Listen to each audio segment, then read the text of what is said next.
opponent, but workplace ally?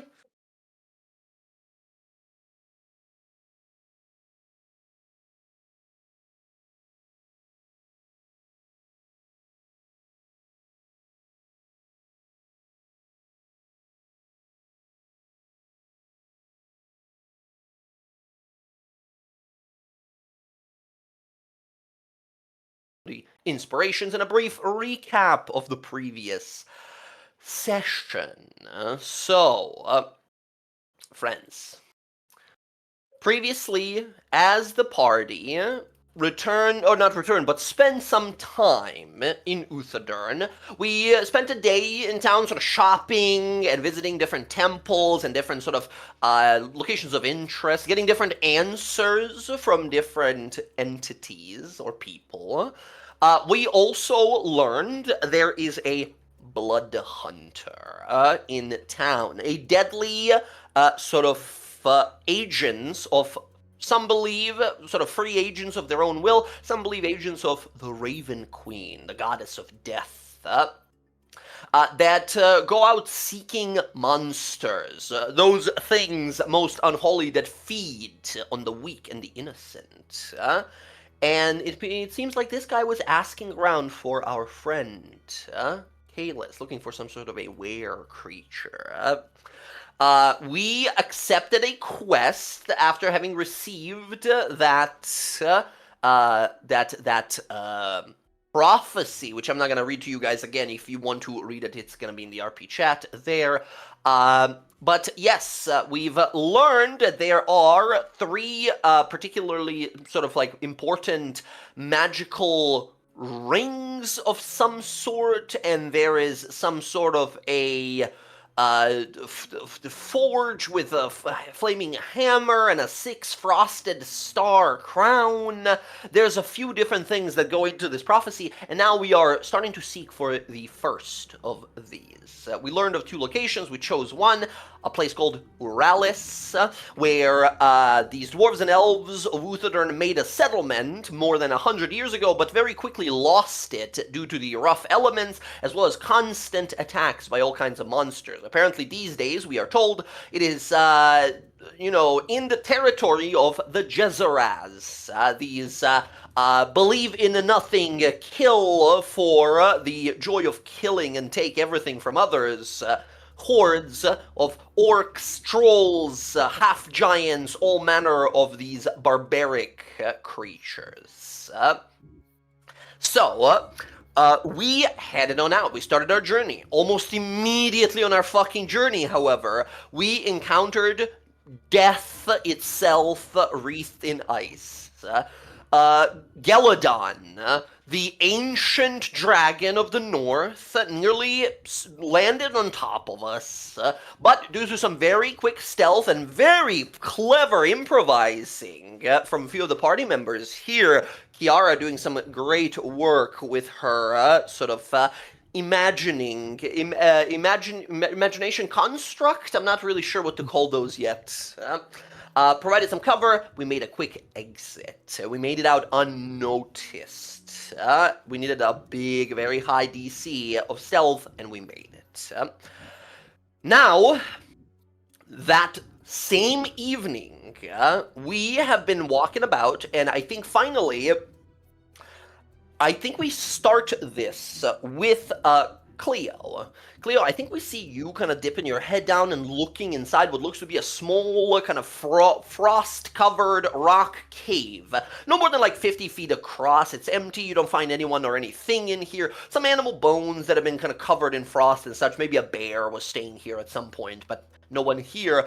As Cleo, you think to yourself, as I believe, correct me if I'm wrong, but Kalis, you have informed the party that you're going to need to be controlled and restrained in some manner. Yes. Yeah. Cleo, you look at this cavern. It's small, it's sturdy and tough. It should be able to withhold whatever kind of beast or monster that Kalis is supposed to be. As long as you can somehow barricade the entrance, or make sure he doesn't just run out. As you hear the rest of the party sort of talking behind you here. Currently with you all, Tiswin Bravepass, this young sort of hand of the king that has been sort of assigned to you guys under the orders of the high priest to sort of come along and look for the best interests of the diarchy. He's kind of looking to everyone because she was not told this. I believe she has no idea you are a were creature of some sort. And I think she's kind of looking to everyone else here. Says, so why are we looking for a case? It's not that late yet. We can kind of go into a few more hours of travel. Lagarda, Kalis, I think that is on you to decide if you want to tell her.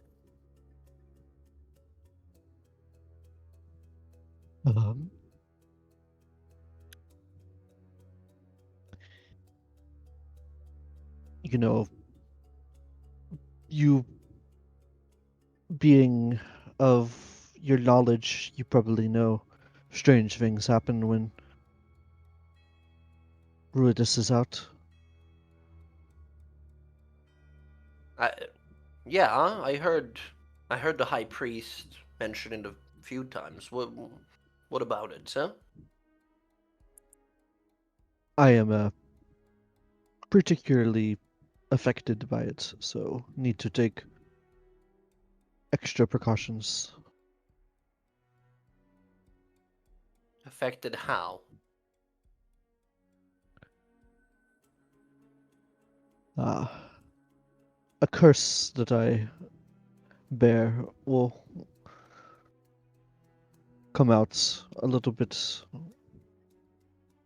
uncontrollably. She sort of looks around to everyone. As all of you, knew already, right? She just sort of looks at everyone to see, like, if she was the one who didn't know. She sort of squints at you, says, is that why you're always so grouchy? Is that the curse?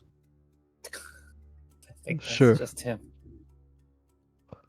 What kind of curse? I have very little, but some healing abilities.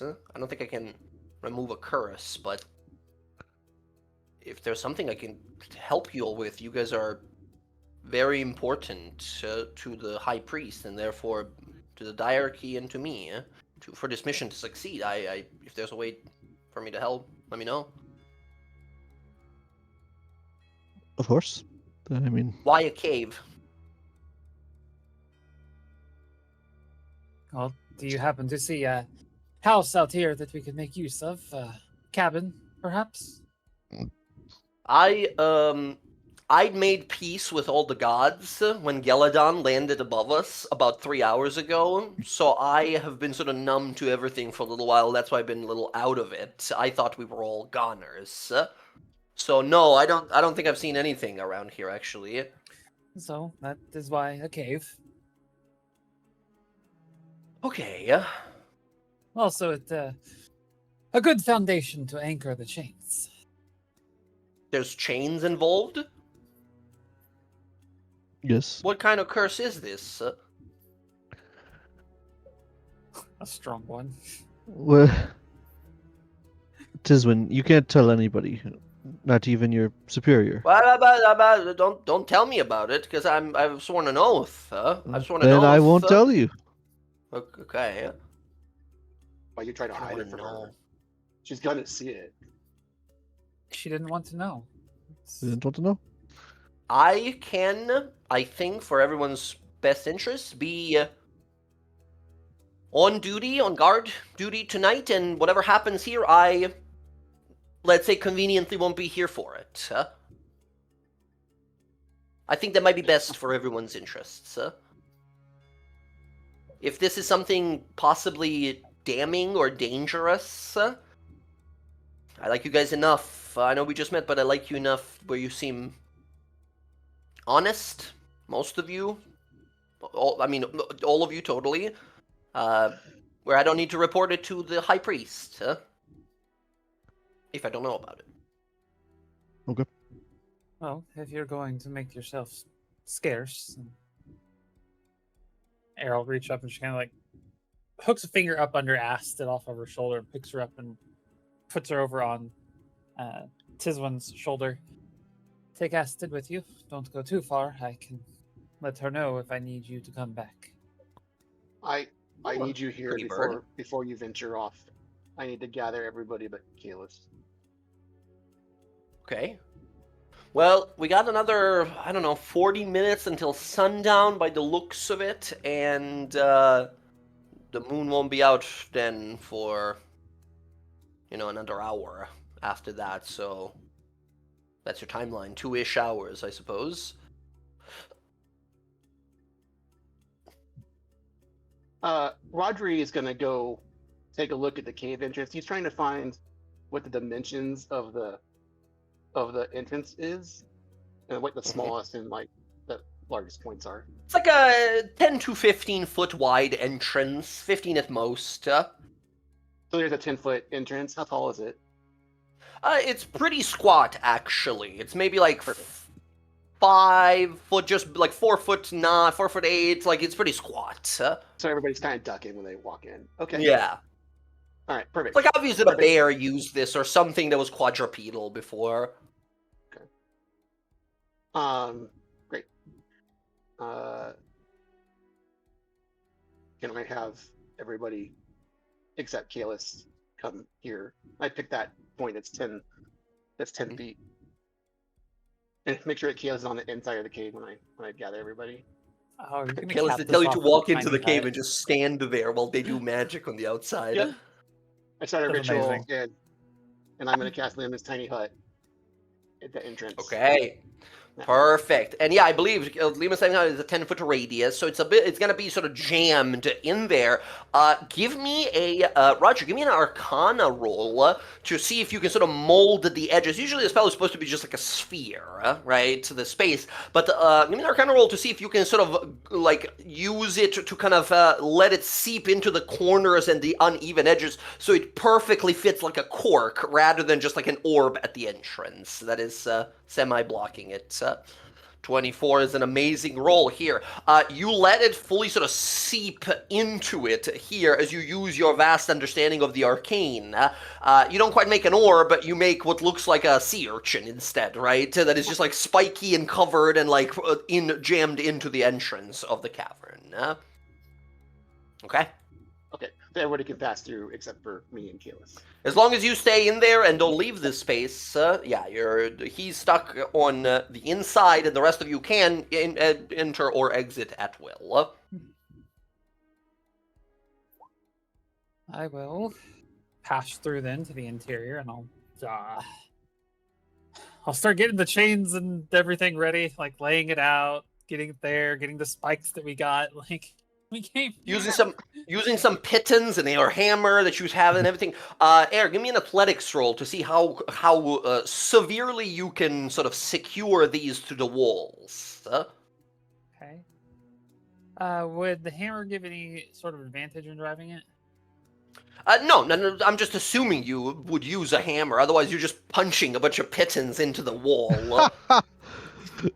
That's brutal. If none of you have a hammer, Tiswin, her ranged weapon is a throwing hammer, like on one of those Thor hammers, and she'll give you that if you ask. Well, that's what if I needed. got a hammer, but Okay. because Karnak and I picked up some weird shit at the start when we looked at that guy's hut. There was hammer and crowbar. Yep, exactly. I was 23. You set up, and by the way, sorry to interrupt. I was gonna say, is this like each arm and leg, or is it just like two things of chain? Like what exactly? How much chain did you guys end up buying? Oh god, we bought what? I think we got 4 chains. Yeah, we got a lot. Yeah. So the way I'm gonna do it then is I'm gonna anchor one for the arm, or one for each arm, one for each leg, and then we've also got locks and manacles as well, so we can secure the legs individually, then secure the ankles, secure his arms and everything, and like we can restrain our boy in a definitely not domineering way. It's not Oh. sexy. Stop thinking about it as sexy. It's not gonna be that. I'm gonna totally make it sexy. I'm gonna make sure I tie him up real good. All right. That's enough. All right. You all set this up, and as you sort of sit there waiting, Tiswin walks off. She's just sort of like looking around, not being around, basically. Yep. As we hear a click and click, we see as they're putting these manacles on you here, Kalis. Manacles around your wrists immediately triggers a bit of a fight or flight, right? You feel your teeth grinding. Maybe this is you.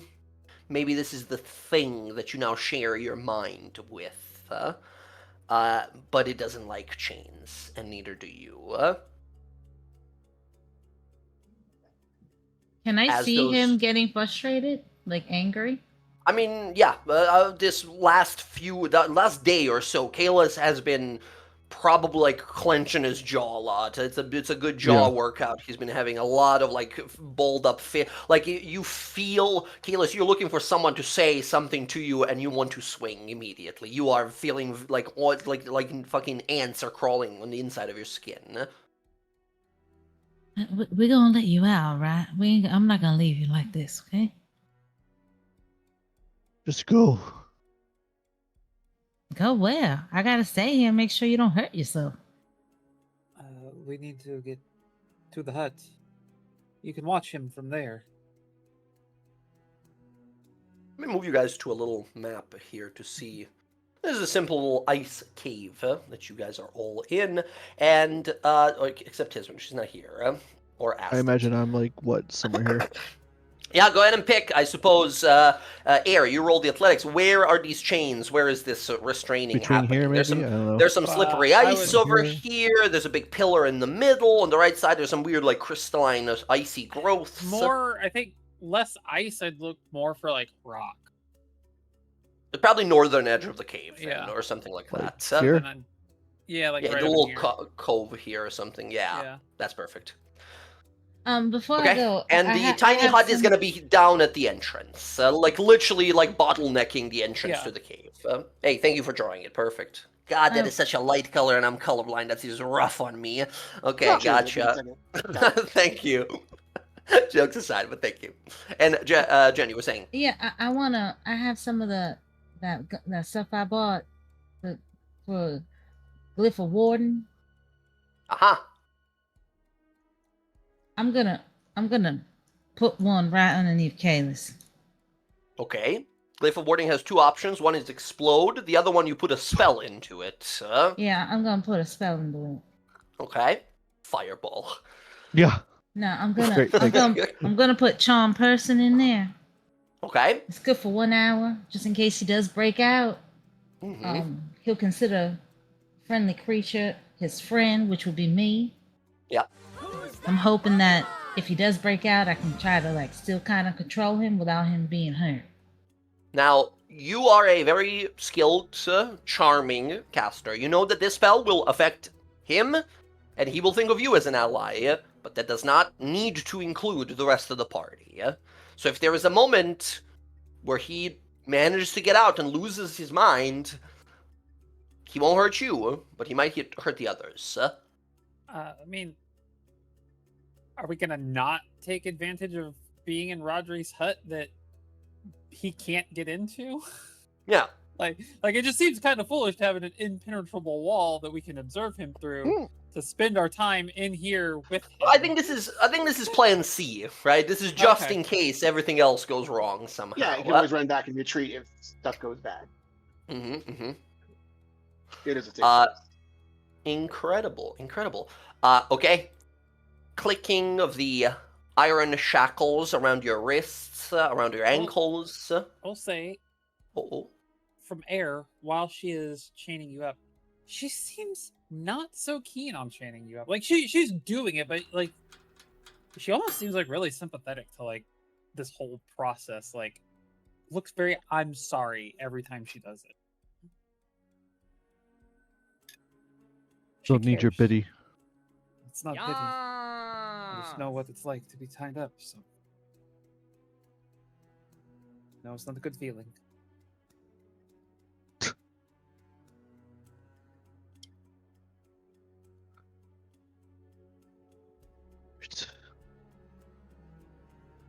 Okay. As Kalis, you see that look in Air's eyes, and think of it whatever you will in this disturbed state, to say the least. The rest of you begin to back away, as I think Rodri, keeping an eye on everything here, managing everything as best as you can, as, Keyless came to you before to ask you for this. I think we see Who fly in, and sort of gives you a little symbol of, like, it's time, as you probably maybe would have sent him outside to just keep an eye on the moon, see when it's coming out. Sure. I will give out the warning. Moon is coming. Right. And who's gonna join me? Good job, Who. Little nod. As all of you can. Cleo will sit. Cleo will just sit down, hug her knees, and will just constantly watch Kalis because she doesn't have to sleep. She just has to not move for 4 hours. Mm-hmm. So she's gonna watch Kalis, just making sure he's okay. Maybe you kind of make it opaque so he don't see us, because I think him staring in your eyes all night like that might trigger him even more. It's I think the spell is they can't see in, but we can see out. We can choose. I have changed it. I put it in the chat. The wall is blue, so. All right. From the outside, we can still see him. Okay. Okay. You all. Make sure everything's tucked in. Don't leave anything extra. Oh, they changed Lehman's tiny cut a little bit. It still works as it did before, but check it out. They have a new little feature to it. How fun. Spells of 3rd level or lower can't be cast through it, and the effect of such spell can't extend into it. That's interesting. So people can totally disintegrate you in your sleep now. That's neat. There's a 2024 version here. It does everything the same, but it just specifies that like more powerful spells can come through, because it's not Wall of Force, right? It's not Autoluke's Resilience Sphere. Let me see what I can do to help if something breaks. Okay, I'll look at the new version. Thank you. Well, no, it's just for spell. It's still fully immune to like physical attacks and such. And Kalis is not a spellcaster, so he shouldn't be throwing fireballs in here. I think that's what you think. I think it came on the tails of people watching Critical Role, like, oh, we could use it to defeat a dragon, and so then they gave it, like, it should have some weakness. They rebalanced quite a few different spells. But it still works perfectly fine. It's just not as super effective against spellcasters. That's a real big thing about 2024 D&D. A lot of spells that affected other spells got nerfed in different ways. Slow got super nerfed. Slow used to be really effective against spellcasters. Now it's kind of effective against spellcasters. So, spellcasters overall got a big boon, a big buff. Okay. Friends, as you all gather in the tiny hut here, arms crossed, sitting there, looking, staring, Kalis, you are chained to this wall, kind of leaning up against it. It's tight. The restraints, they're not letting you maneuver whatsoever here. Probably best for everyone. You've never experienced this before. This is your first time going through this. About 20-40 minutes pass as we see outside, as we are seeing some of the party members perhaps every once in a while glancing outside. And, oh, by the way, let me know. I have a fan going. If it's loud, if it's picking up on the mic, let me know. I'll shut it down. Yep. You're good. As the rest of you are looking outside, kind of move into a slow montage, right? We see the clouds moving in the dark sky above, snow drifting down. Every once in a while, some large flying like bird or a beast in the sky goes by. And we see it. slowly poking around a gathering of clouds, a crimson glow, like a bright star. This light, this red maroon light washes across Wildmount. In distant places, we hear roars of demons and wrathful, screaming, painful sort of yelps of people across the world, across Exandria, experiencing this moment.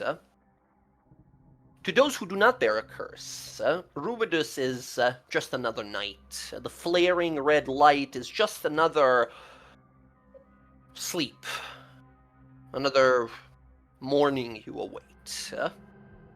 But for those who bear curses, of most any kinds, it is the most horrifying, borderline humiliating things to lose full control of yourself, or if you are not strong enough of mind, to give in willingly. As some of you glance on outside, Cleo, who's sort of like just staring at Kalis here, I think you're the first one to sort of react as you see Kalis, pain in your chest, like hot hot-tipped daggers crawling and digging and ripping through the skin across your chest here. As this uncomfortable feeling goes up the side of your neck, you feel as if someone is wrapping their bony fingers around your throat and trying to wring and throttle your neck. As this whole feeling goes off, you begin to feel like your bones are not quite right. Like there's less bones than there should be, but that's okay, because they start growing. You feel this pain as you guys hear this popping sound, like that of a boiled sausage finally popping and breaking open. As you see Kalis's back sort of lurches backwards as his spine begins to grow and sort of lurch forward. Kalis, you are in a constant state of momentary pain. This hot, raging pain, like you're being dipped into tar and cooked alive. And it's all anger. It's rage and fury you've known. You've had to learn for the better time of your adult life. And there's no voice, because this is some deep, twisted part of you that might even truly believe this. But it manifests as this voice that says, this is what you need. This power can be yours. You can have all the blood you deserve. Every single one of those twisted fucks deserve to be raked apart, to be opened up like a blossoming flower, their rib cages torn, their guts pulled, and these visions of incredible hyper-turbo violence keep matching up with every face you've seen in your past that you want to believe and know to believe they deserve it. And then you see her face. Kill them all. And then you see her face. You see the love that you've known. But this thing inside you, it says, and her, she left you. She left you because she thought you were weak. It's your weakness that brought you to this point. You can be strong. And to be strong, the only way to be strong. And you watch the vision of her in your mind. As these claws rake across her face, as her throat is torn out. As you see this moment of drunkening rage in you. What do? As you feel her blood at the back of your throat as you see your claws and hands covered in blood as this beast intends to finish the job. Wait, I missed for a second. Against my wife? Is that what you said? Yeah. She deserves it too, the beast says. They all deserve it. I just say no. You see And then this in this moment of pain, your claw is reaching out. You see she's on the ground bleeding, looking up to you horrified. Elara begs, and I need you to make a charisma saving throw.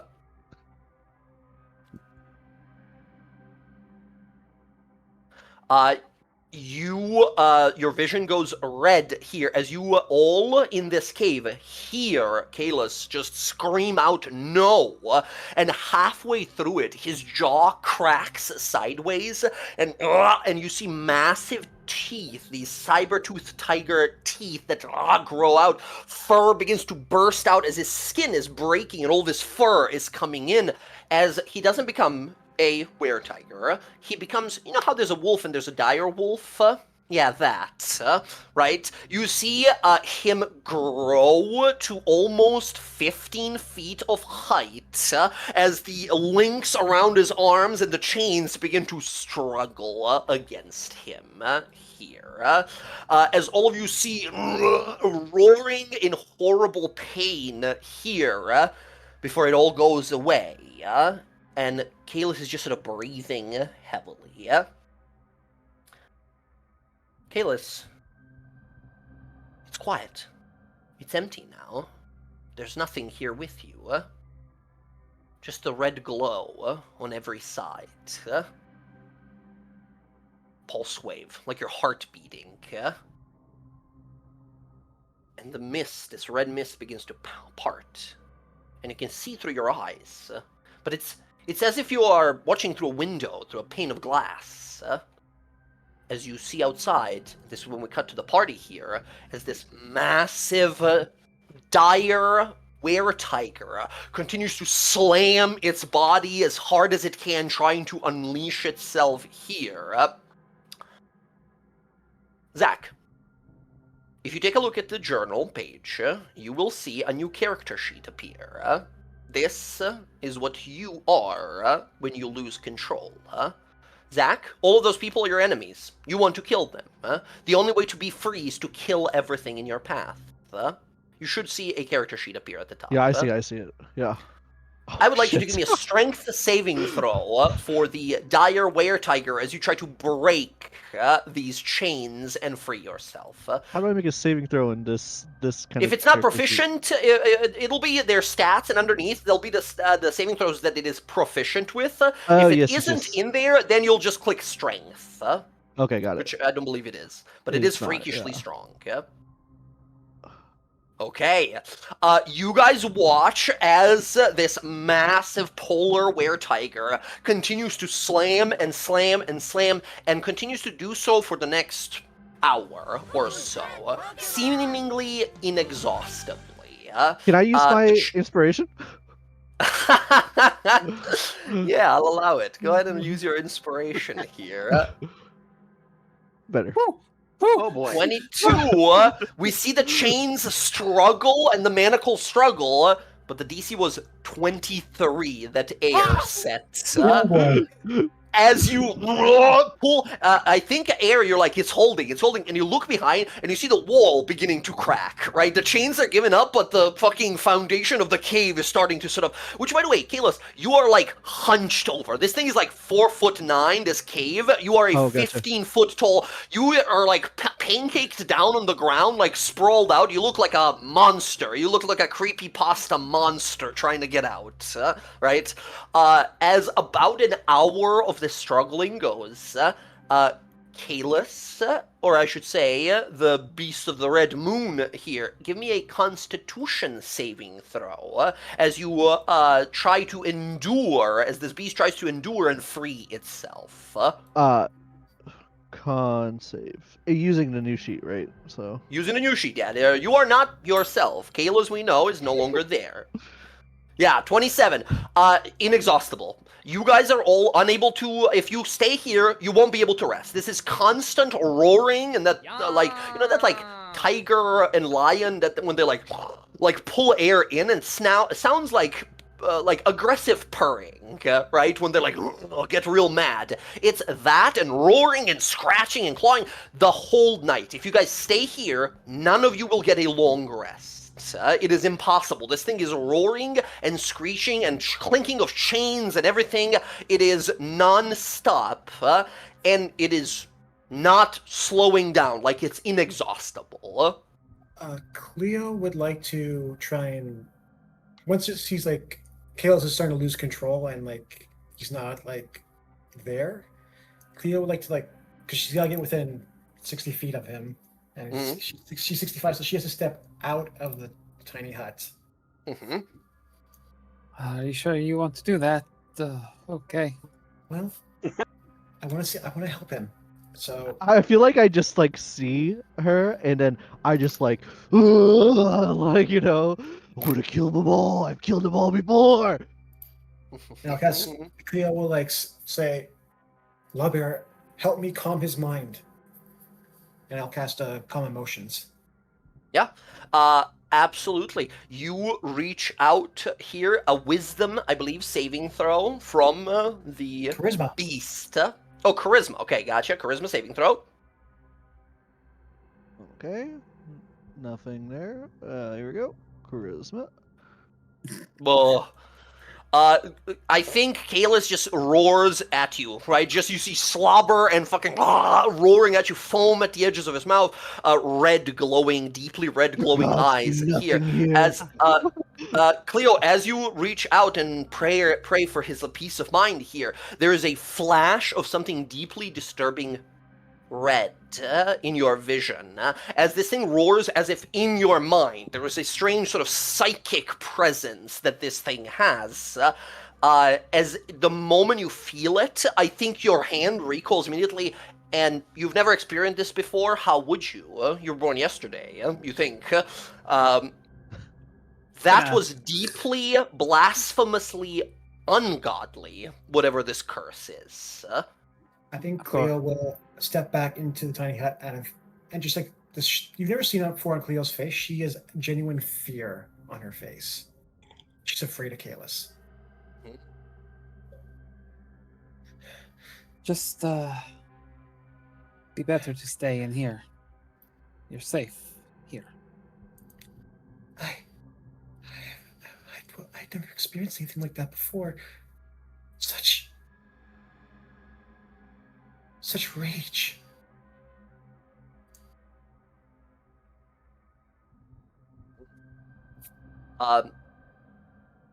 Another hour goes by. Kalis, another strength save, please. At this point, Air, you're looking at the chains. The chains are starting to weaken. He's been tugging at this for hours now. Every 2 hours that go by, the DC of the chains, as long as Kalis keeps making these con saves for endurance, the stability of these chains goes down by 5 each time. Oh, why are you gonna say that? As 18 is the DC, Kalis still unable to break out, roaring and screaming and such. 2 hours going on by, as another Constitution saving throw. The rest of you, once again, if you're staying here, you're not getting a long rest tonight. It is going to be impossible with the... Yeah, this thing is inexhaustible. He just keeps roaring and screaming here to come out. As about 2 hours go by, endless, the rage, the torrent of insults and threats that keeps coming from this weird tiger. You all hear these heavy snow-covered steps, like snow plowing through steps. As you see Tiswin rush around and says, "Gang, I don't know what's happening. Oh my god, what is happening in there?" She's just hearing inside. We might have some trouble. And she turns around as you guys hear all from the distance. howling of wolves, Oh, shit. roaring of beasts. As she points, and we see on a massive hillside, emerging, sort of bathed by red moonlight, we see bipedal beastmen, a boar that walks on 2 feet. There is a bear man that stands there. There is a group of these like rat, smaller individuals, all humanoids, as they all begin to shriek and roar. And Kalis, the moment that happens, your eyes light up red. And that voice in your mind, this whole time you're looking through this glass, and you're yourself now, you're looking at what this beast is doing through the eyes of it, as this voice echoes out in your own mind that says, it's them. It's the only people that will ever understand us, the only people that love what we are, that will accept what we are. They heard our pain. They'll release us. We'll be free.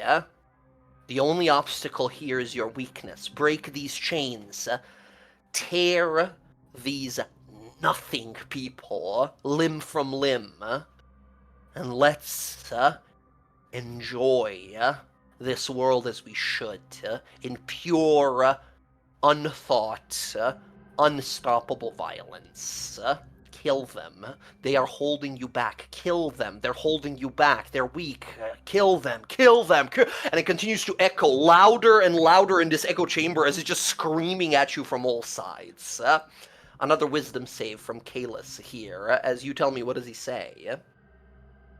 I think he looks at like these chains and he's just like, I will not be a slave again. And that's like getting to him more than like, you know, everything else. So yeah.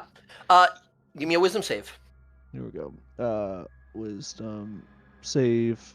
Which stats am I using for this one? Always. No, this is for Always- yourself. Now That's yourself. what I thought. Yeah. Okay. Yes. That is what I thought. Okay. Mhm. Yeah. Okay.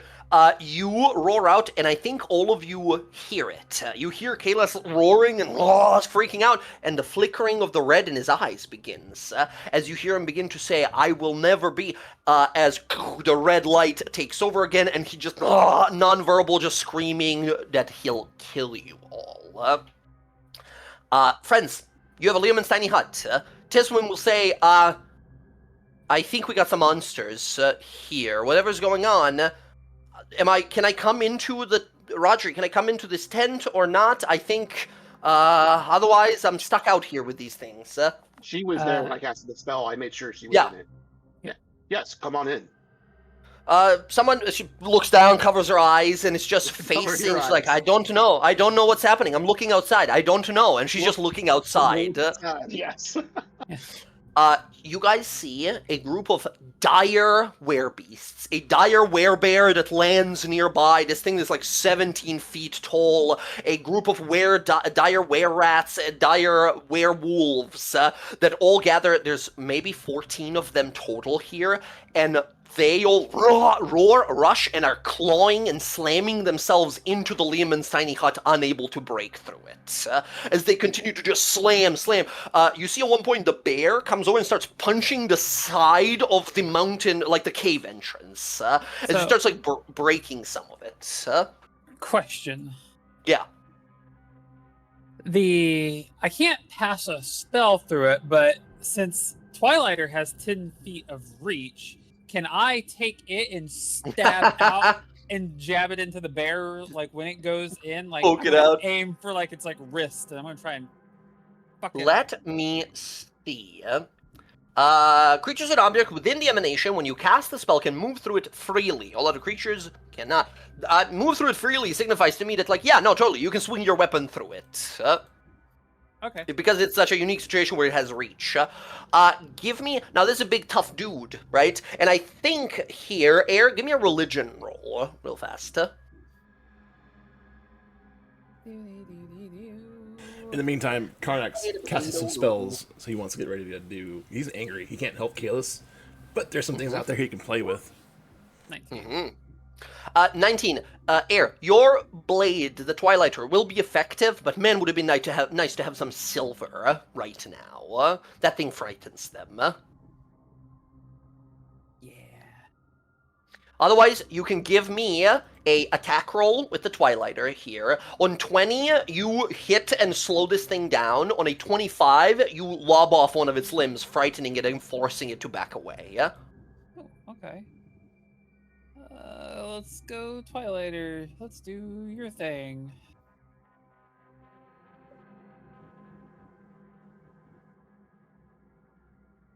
Can I...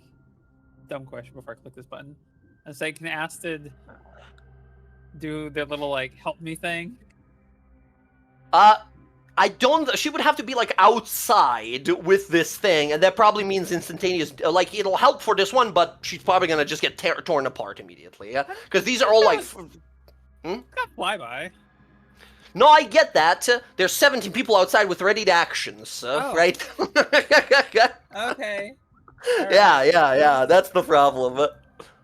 No opportunity attacks, they're just mad. Ooh, 22. Okay, 22, you jab this massive werebear into the side of the throat, and it stumbles back and falls on its back as blood continues to gush out of it, as we see this, like, necrotic damage spreading across its neck where you stabbed it, as it stands up and it's sort of slowed down here. It definitely slows down their progress here, as Karnak is also just, like, ready for these guys to come in. Kalis roaring on the other side. Kalis, this voice keeps screaming at you. Will be more than free. You will have everything you wanted. Blood. All the blood we can imagine. As these roaring monster sounds continue, Kalis, morning begins to slowly roll by. I need a Constitution saving throw. Con save. Okay. That is a success. Go ahead and make a strength saving throw. The chains are nearly decrepit. The DC on the strength save is 12 now. Nice. 15. You guys are seeing these things. They continue attacking. I think they continued attacking for the first, 2 hours, and then they backed up and are just kind of sniffing around, trying to figure out, how do we get in here? But you can see that they all have basic sort of animalistic intelligence. They're not really... They're kind of just, roaring and grunting, and every once in a while they'll, forget that they can get through the tiny hut and, run in and claw at it, and then look confused as it's not working. Really quickly, do I see him trying to break the chains and they look really decrepit? I think you see as he's roaring and you hear it ting, ting, ting, ting, ting, as the chain links begin to strain and pull apart. I'm gonna step out and press silvery barbs. Make him re-roll that. Take the lower roll. Kalis, give me a repeat of that strength save. Your DC is still... it's a 13, sorry. I said 12. It should be a 13. Oh, well, that's 15 still. Shit, okay, well. Kalis bursts forth, and Kiara, before you can react here, Kalis bolts and leaps more than 40 feet forward in less than a second. Does he trigger my trap since he's really big? He absolutely does. He absolutely does. Kalis, a wisdom saving throw as a charm spell goes over you. In your monster form. Nope. 12. Nope. 16. 16 is my DC. Kiara, you cast your silvery barbs, and as you're about to step back, you all hear it. Ding, breaking of the chains, and whoom, in an instantaneous one movement leap, Kiara, you see a clawed hand stop, bigger than your head. He's like a 15-foot tall dude now. Stops right at the side of your throat here, as we see the red flicker. And Kiara, what is the color of the magic that appears in his eyes now that he's charmed by you? It's gonna be gold like mine.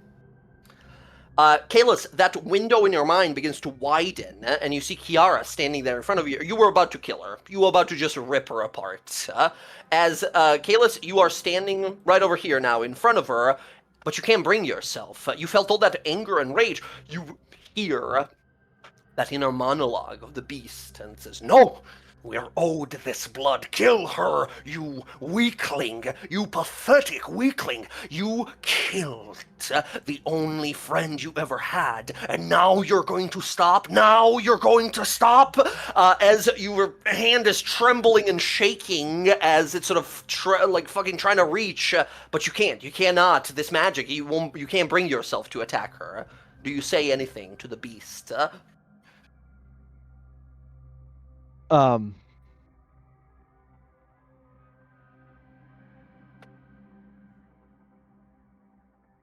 think It's just yours, the first good thing I've seen once I left. Roaring her away. sounds. Yeah, roaring sounds from the inside of your mind. She bleeds like everything else. Tear her apart. Just demanding and demanding. Kalis, another wisdom save here. Yeah. Not against the charm. This is as Kalis. No, not as the beast, Oh, but as shit. Kalis Sorry. here. Sorry. Oh, good. Confusing. Hard to say. It's the same person, yes, really. Yes. Oh, same role. Same result. Kalis, you manage to break through. The exhaustion, the fighting through. Kalis, the charm spell takes hold of you for a second, and you feel this window you're looking through. You're trapped in this red room, and you can only see through. You realize this gift that you have, a mighty boon, any other day of the year. But today, it shows you what you are capable of. It shows you what you will do to anyone around you, what measures were needed to constrain you. You, for 6 hours, have endlessly attempted to kill everything that moves. This is the power that will bring... This is the power that might bring Ilara back. And then what? Is she gonna be as lucky as Kiara here? Is she gonna have a charm spell? As you have this realization here, as you realize this is not a boon or a gift that you have, but this is a curse that must be held on a tight leash, not a leash, a noose, restraining, inching out every tiny bit of its power when truly needed, not whenever wanton feels like it. How do you break this rage control that is over you right now and regain your senses? As almost sensing it outside, all these other werebeasts begin to sniff and then back away and roar at each other and then begin to run and climb up the hills and run off into the mountains. He'll like kind of grasp his head and just say, No, I control. You serve me. Roaring on the inside of your mind, it feels like your head is about to explode here. In that mental space, you're looking through a window here. How do you break out of the space? Do we just see you roar and the whole place shatters like glass? Or do you, like, break through that window or force it? Oh, like, what does this look like mentally? I think I see, battle? like, I see, like, in, like, the background, like, almost, like, through on the other side was that picture of, like, this beast that was about to kill Alara, and she's, like, golden in my mind.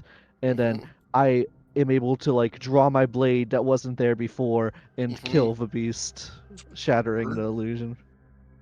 You stab right through the beast, the glass effect shattering kind of begins to, this thing wraps its massive clawed paw around your head and leans in as it's bleeding from the mouth. As you watch it begin to disappear into red steam, as a visage of the red moon visible behind says, you will never be rid of me. I am what you truly think. What the worst of you has to offer. What no one will ever love. And it disappears as you fall back in this incredible exhaust. You feel like you've been running for a day straight as you transform back into Kalis the man. As you guys will watch this red steam evaporate from his body as he falls down to his knees. And all the other werebeasts have fled. Oh god. He just like collapses. Mm-hmm.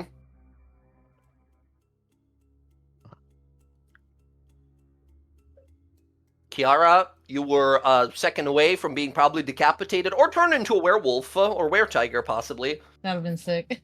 Jen thinks that would have been sick. As you all look outside, I think, Rodri, you look on out and you see the red moon beginning to disappear as far off to the east, glint of light, sun coming out. It's been a whole night that has passed. I need everyone in the party to give me a Constitution saving throw, including Kalis, in his actual form, or gain 1 level of exhaustion. Your DC is 10 for not sleeping. Fuck it, I'll reroll it. 14. Zach, also I'm use taking my. Zach, I'm Bard- taking away your control over Okay, the no problem. werebeast form, over the dire werebeast form until it's needed again. I'm Oh. also going to use my human inspiration here to see if I can. I was gonna get bardic This- inspiration shit. to. Leo's a This is sturdy con girl. check, right? This is a con check. I'll give who here has bad con? I don't know. Maybe Rodri. I'll give Rodri bardic. Okay, yeah. Okay. I will use it. Yeah, go right ahead. I mean, you need a 10, right? So it's a D8 plus her charisma here. So, sorry, it's just a D8. It's a saving throw, right? No matter, even in a 1, you'll get at least a 1, Yeah. right? So 10, that's more than enough. Thank you. Kiara, if you want to throw it out also to Kalis here, that's totally Yeah, I fine. was going to. I was gonna give him 1.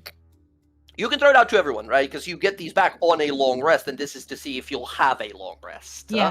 I have because I have 5 total. So Yep. yeah, so I give 1 to Rodri, Okay. 1 to Kalis. He re-rolled, got an 8. Zach, I need a D2 you need to not too. roll a 1. Yeah. Okay. 3.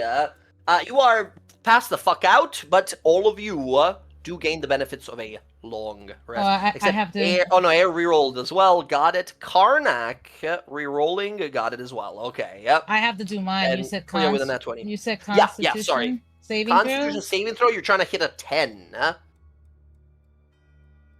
Yeah, absolutely. You're a party girl. You're up all night. Many of the nights. You're fine. Okay. All of you feel flickering out of existence and disappearing. Rodri, what a excellent fucking field test for the Leoman's tiny hut spell. Oh. It did wondrously. As it slowly Oh. disappears. I'm glad we learned that. All of you look back, and Cleo, it's been some hours now, right? For reference, Kalis, you have been berserking for 7 hours straight. Just constantly screaming and wanting to attack some strength that wasn't yours, or maybe it was, the way this curse works, you're not sure.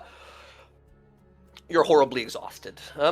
I need Tiswin to make a fucking con save as well, because she was up as well. She gets an 11, it's good enough.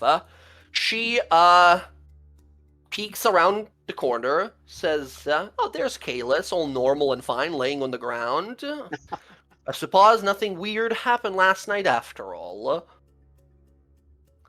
Totally We fine want and to- dandy. Do we want to rest here again just to recover? I think it's probably wise. Okay. You alright, Kalis? Oh, she'll try to help him up. Yeah, he's, I think, fully unconscious. You gotta wake him up first. Oh no, I'm not gonna wake him then. I'll ask someone to help pick him up. Can someone pick him up and put him in the Yeah, I got it. whatever? I got him. I'll recast the orb or the sphere with him in it. Gotcha. Yeah, now you And can do it inside here or something like that, right? The morning has come, the red moon has faded from the sky.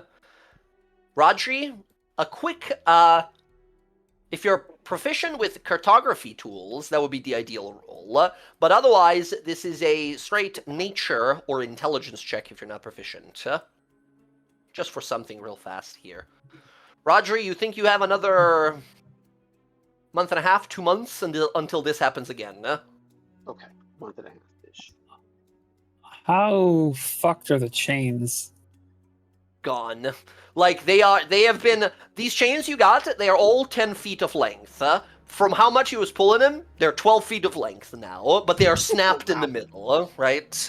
He has absolutely ruined these. The manacles broke, but the last strength save there, right? It broke the manacles and the chains. Could mending put them back together? Yeah, mending is perfect for this. Okay, I will go gather the parts then. Cleo will just Cleo will take some of the snap chain, cast mend, and just put them back together. Oh, okay. Awesome. You guys have your 4 chains. Again, chain by default D&D item is a 10 feet length of chain. Back into the bag they go. If we're gonna rest here again after I cast my orb, I'm gonna start scribing a scroll into my spellbook.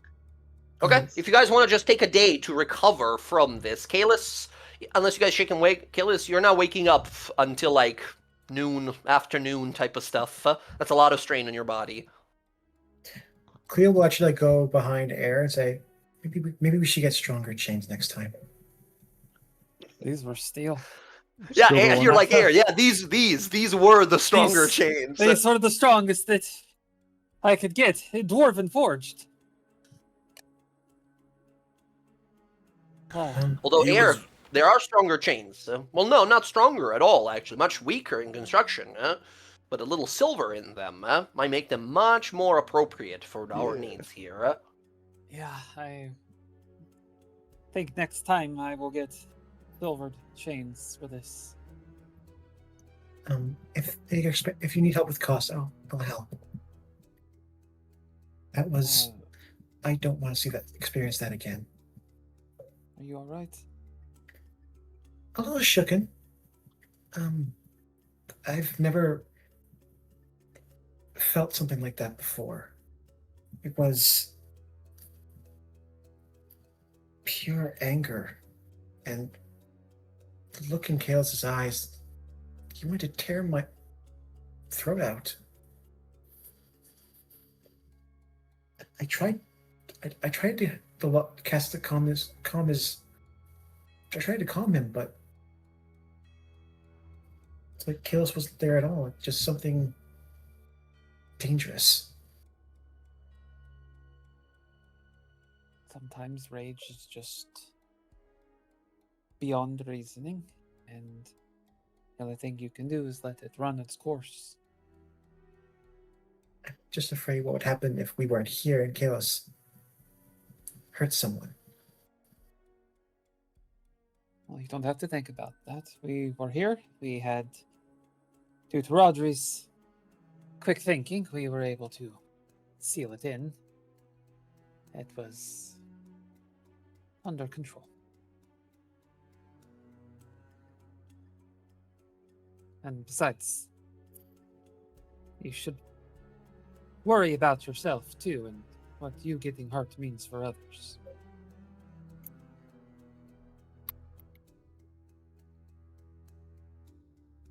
Fair.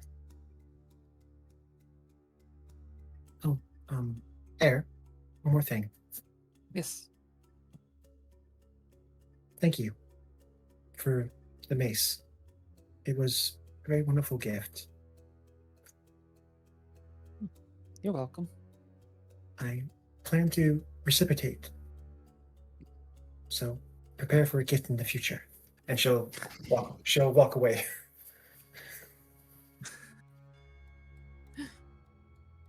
Air smiles. It's a big smile, and then she goes back to like wrapping up the chains and putting them back into the bag. You fucked those things up, man. Yeah. Mhm. Well, We're gonna Does- settle well- these. he doesn't look like he's hurt in any way, right? He's just exhausted. He probably for sure tore his shirt off his body. He just exploded Oh. like Hulk transformation, just exploded off of his body. Oh damn! Yeah, he don't I got like no to damn imagine- clothes on. well, I like to imagine I took some clothes off because I knew this was. I'm imagining so Yeah. as well, right? Probably. You knew that like in your wear form you like grow a little bit, Hulk out a little Yeah. bit, but this was ridiculous. You grew like 1.5 times, no, like 3 times your size. How tall is he? You were like nearly 15 feet He's- tall in this monster Yeah, form. he's like 6 foot something, 6'2". Yeah, like more than the 1.5 times the size, right? You are, for the sake of decency, had some very tight pants on during that whole transformation, right? Just how like Hulk's pants somehow always. Somehow always survive. It's the Oh, mightiest thing on the planet. So they explained that in the Your in the nerd is showing, Avengers. Jess. no, it was his banner put it himself. He's like spandex. Amazing. There are magical clothing that adjust to the size of the wearer, so makes Sure, sense. sure. No, not Magic these. These is were just regular ass spandex. pants that Kalis was wearing. Okay, I think some hours go by, and we pick up next when Kalis, you start waking up. You feel sick immediately. You feel like you swallowed a bone, and it's still in your throat. The last thing you hear as you awaken is that monster in your mind roaring. And Kalis, the worst part of that whole experience is you were looking through that mirror out to your friends, but looking back inside, you saw the reflection of yourself as that beast.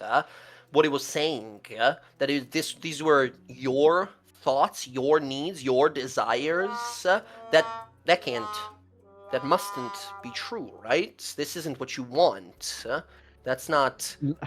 Honestly, Kalis would like kind of understand that. Like he won't think about it too hard, but he knows that it is.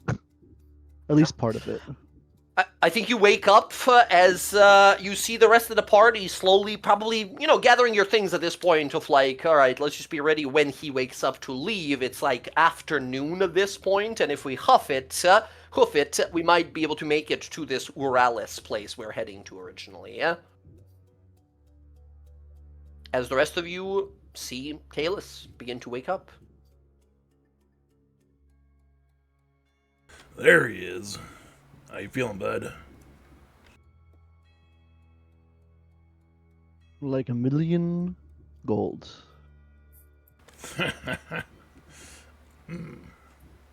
You were quite the terror, I must say. Well, sorry to give you a spook, but I'm right as rain, I guess. As rain can be. Well, I You were wasn't prepared. scared. I wasn't scared. Good to know. Couldn't scare you. I'll try harder next time. That's not the whole point. I mean, It was you a joke. almost did kill me though. It was pretty crazy. Kalis, Yeah. if you notice from your, you gotta notice Cleo's not really making eye contact with you. What's up? You were terrifying. I am terrifying. Not this kind. Not your normal terrifying, like you sneak up and stab someone in the back. This was something raw and unnatural.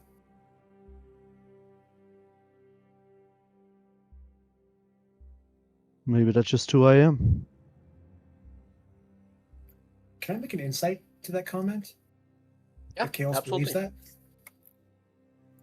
I think, Zach, set your character sheet to GM and make either a deception or persuasion roll. Don't tell me. I'll see what you make. Do it in GM, and then based on that, I'll give a response. You said which of the two rolls? Persuasion or deception, whichever he believes for that statement. Can Karnak also make that insight roll, knowing how rage works? Yeah, absolutely. Terrible roll, but Okay. Both of you look into him here as he says, as you're probably like getting your thing, like putting your shirt on and everything, right? Getting dressed here, Kalis. Both of you, correct me if I'm wrong here, Zach/Kalis, he believes what he's saying. Maybe there's a hint of sort of comedic relief, hoping to sort of dissolve this, but somewhere deep below, there's a deep wound in this man, and I think you all think we're inciting him here, that he believes it. Yep.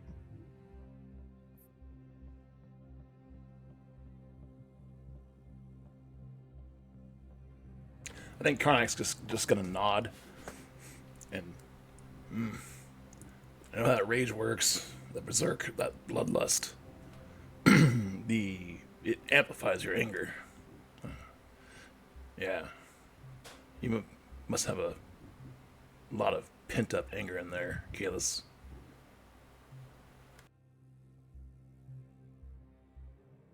Anger's just a part of it.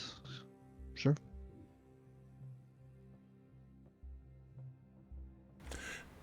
Beer. We need beer. Middle of a tundra. I think it's time to go for a walk. What about you guys? Let's go. Definitely Alright. think it is worth getting out of here. We took a long rest, right? Yeah. For what it's worth, thank you all for training me up. I wouldn't typically thank someone for doing that, but this is the exception. Never have to thank me for chaining you up, Case. I think Karnak's just gonna nod. We got you. Pleasure's all mine. I think Cleo will look at Kalis, and the naivety is gone. And she just looks at Kalis. If you ever hurt anyone, I will strip that curse from you, whether you want to or not. And she walks away. With no warmth in her voice, no compassion. She is just dead serious. Yeah, Cleo, that was that's what chaotic evil looks like. That is everything wrong that you saw last night. Murderous, violent wish to kill without rhyme or reason, purely for the sake of a thrill and exhilaration of blood and violence. That is that's why that blood hunter is around. That's something that blood hunter probably knows and has faced before. And are you going to be there every time Kalis does this? How long does he intend to live with this thing? Your promise you made to him. You best believe it with your whole heart, or it will come to pass. Maybe that blood hunter. I don't know.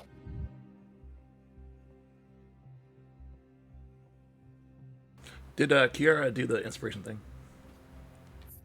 The inspiration. Yeah, I give an thing? inspirational speech. Inspirational speech, and also, are you doing the give everyone session inspirations back? Yeah, the inspiring. Yes, I can do that too. Inspiring is the one that gives temporary hit points. The one that's I'm talking about the origin feat that you have. Yeah, I can do that too. Yeah, I can give what is it it called? to 2 people. Performer. Musician. Yes, you can give 3 up to your proficiency modifier. So 3 inspirations you can return to people. Who has already used inspiration? I did. Okay. So did I.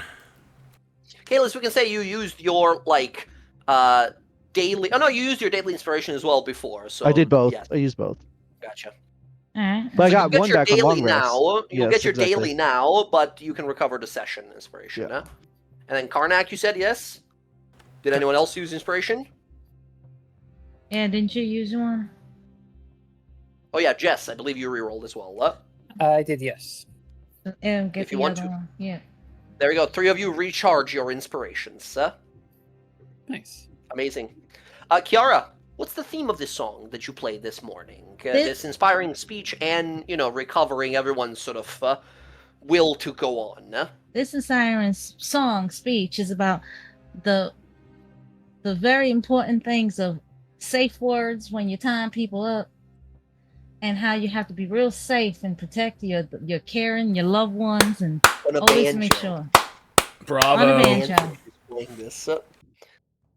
Amazing. Yep. Incredible. The importance of the safe word. An ancient rule of ancient past.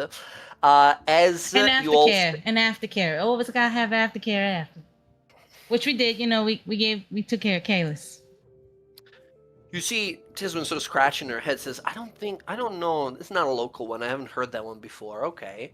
It's all right, Tisman. You're gonna learn a lot when you're with us. No, that's all right. I'm. This is kind of looks to Kalis as Kalis walked past, right? Not in front of him here. Kind of looks to you here. Kiara says, "I wasn't there for what happened last night, and I don't have anything to report to the high priest. But I mean, come on, you have to know this isn't something that can go on forever. This if not him, it'll get one of you guys killed eventually. Well, I mean, I have no idea why he chose to take this curse. I mean, it's a curse for a reason, right? She points at the wall that's like being clawed and shredded. Fucking stone itself carved away by claws. It's like superhuman strength and power. That's why most people do it. Strength, right? Being more powerful to achieve what you need. But I mean, isn't your cleric friend in there? Don't he got a lot of power? I mean, yeah, but What look if at the way one he's day he acting. just He's takes being that so- power and just decides to kill everyone in your town? That's a different thing. Come on, you can't be thinking it's the same. He wasn't himself. That's not a conscious decision, what he did. I know, but we just gotta make do with it right now. And then I don't know the reason why he needs it. I'm sure he ain't gonna want to keep that forever. Whoever he's trying to get, he ain't gonna want to have that inside him. Imagine doing all that work to save them and then using this creature coming out and killing them. I don't think he's gonna want to keep it once he gets where he needs to get. That's what I'm getting at. Listen, all I'm saying, I'm a paladin in training, right? Soon enough, I might be able to perform some curse-removing abilities. I don't want to do I know, but it's such a gonna be thing. it's gonna be his decision. I'm telling you, as a member of the diarchy, and I deeply understand that this is your friend. I'm not gonna do anything without informing anyone. But if it comes to it, that it's either his curse being stripped away or him being killed, even before the lives of some innocent people that don't stand a chance and don't get a choice. I'm gonna do the right thing every time. I understand. I don't want you to hate me for it. I don't want him to hate me for it. Well, I can't But I have make a that duty to the decision for people. him. He's his own person. I know, but look, he's acting so nonchalantly, like nothing happened. He just I wants to don't keep going. I don't think he really understands it. I think he does. He's not stupid. Yeah, You but can look at that. I don't think he was in his right state of mind. Yeah, that's The what only I'm thing saying. that- If it comes to that, He might not, under the curse, be in his right state of mind. But Kalis, as he is, who has lived with it since before we met him, he's not an idiot. He knows what he has. He knows the danger that it poses.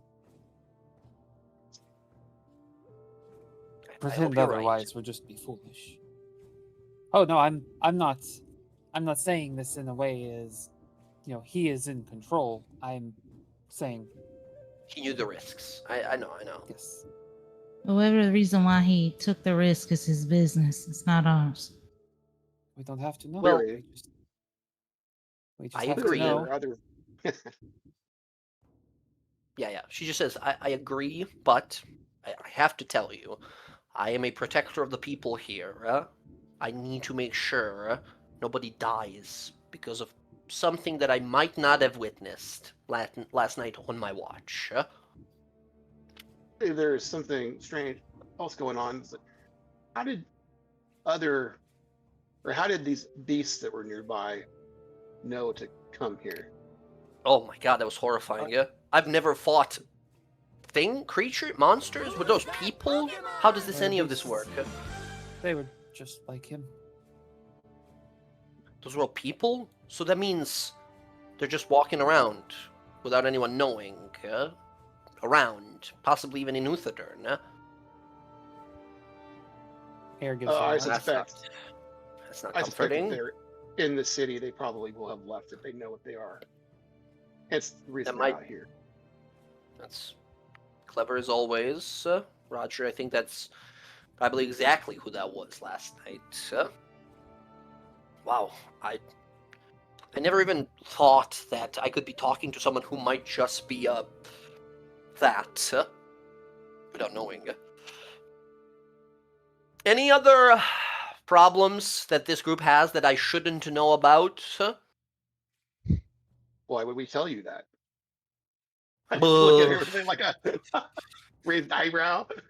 I just don't want to be surprised in the middle of the night by one of you turning into a tentacle monster and stabbing me to death or something like that. I think they would grapple you and strangle you first. Okay, I didn't need that. I didn't need that visual. Thank you. Thanks. Oh, I'm gonna go get the sled ready. Kiara is secretly a devil in disguise, so you know you have to watch out What? for What? that. Hey, what? Hold on. That's not true.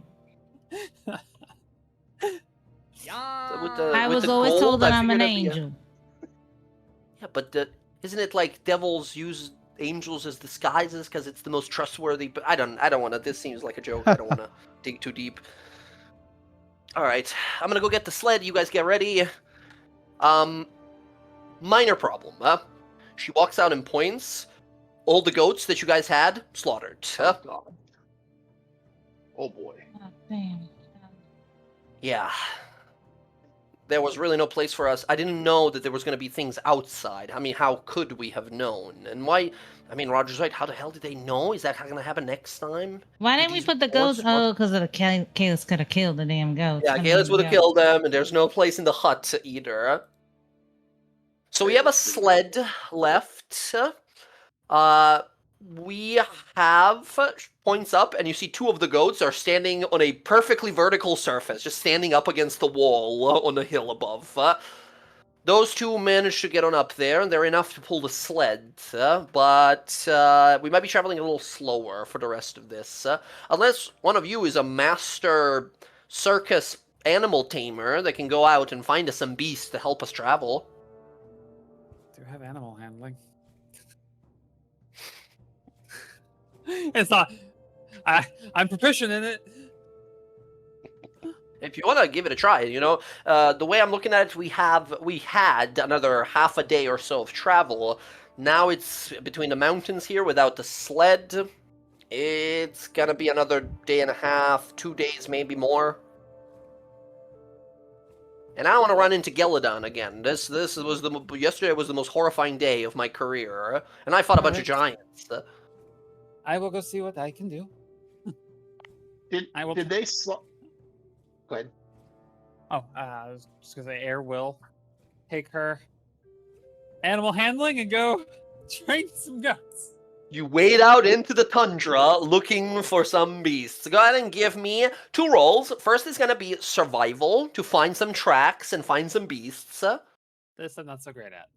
But survival or perception, actually, either works here. Oh, that I can do. You know what? Okay, I'll that. So it's not going to be your prime pick here, what you find. I'll do a reroll. I'll take the 9. So it's not going to be your prime pick what you find out here.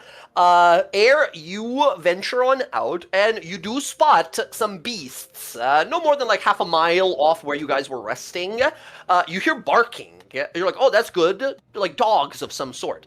And you see these like strange, like almost like color-changing dogs. Every once in a while, one of them sneezes and teleports about 15 feet sideways. As you see a group of 4 blink dogs who are just playing in the snow. Oh. Now I would like that animal handling roll. I'm gonna add 2 things. Since I'm a little bit away from the party here. Okay. I promised Cleo I wouldn't do this in her vicinity. But, so I have command. Yeah, what, sorry? I have command, and I can target command. a creature with it. To at least, I was curious, can I use this to get, like, the basis and help with my animal handling? Because yeah, I promised I wouldn't do this near Cleo. It does involve her yelling at something in Infernal. Yeah, absolutely you can. Yeah, for sure. Command works on any creature. Doesn't need to be a humanoid. And by the way, they got rid of Command got a buff of sorts. Command used to be like, you point at a guy, you yell, you tell them what to do, and they do it if they understand you. They got rid of that part, if they understand you. It just matters that you tell them what to do, and now they do it. It doesn't have that language barrier anymore. So, give me an animal handling roll, and you can burn a spell slot here. I'll give you advantage with command. Cool.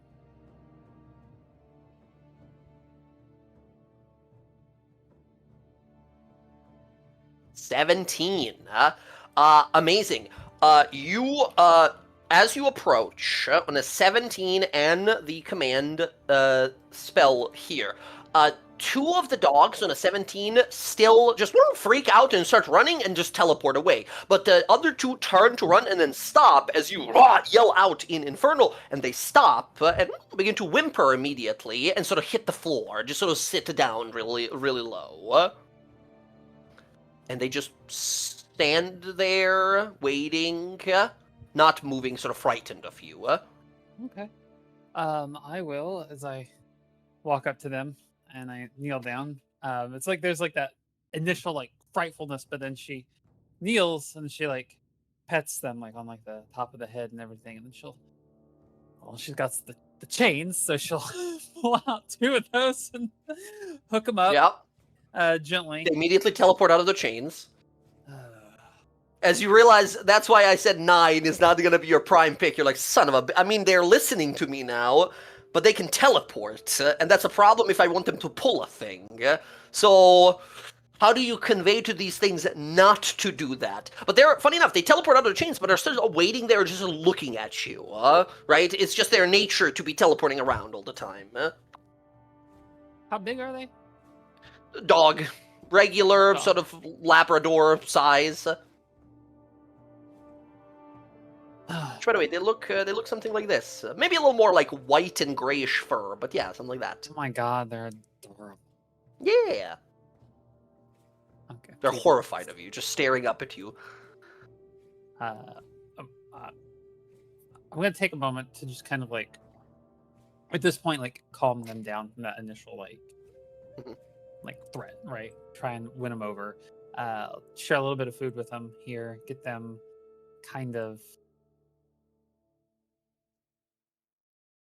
Yeah, at first, like, gentle, cautiously sniffing at your hand, and then slowly, like, grabbing stuff of your hand, and then more, and then they're licking your hand as you're feeding them. Okay. All right, I think someone back at camp can talk to animals. I feel like somebody did that. All right. Come on. You two, you're coming with me. And she kind of, like, walks away a little bit and, like, pats the side of her leg, like, come on. They teleport next to you. I like this. All right, and I'll lead them back. Incredible. You guys watch as Air returns to two dogs. These, like, polar, husky kind of looking dogs. And they sort of walk on up and then kind of panting. And you guys see these lines of strange kind of magic across their bodies. Is anyone here proficient with nature? I know Rodri is. Is anyone else? Nope. Nobody. Rodri, holy shit, Fey dogs.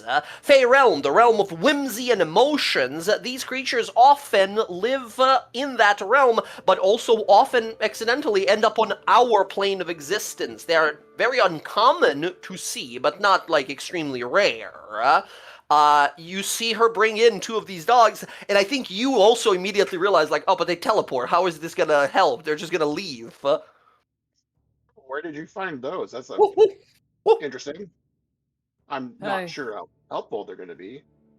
Walked out there a little bit, and then I found them. I was able to get these two to. That is impressive. Obey. I got a lot of talents people don't really know about. But I can't exactly tell them to stop teleporting, but I figure if we could,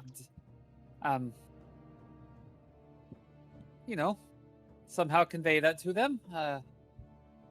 Kiara's pretty good at that sort of thing, so maybe she could, imprint upon them the importance of not teleporting out of the harnesses of the sled, and then we could ride the goats.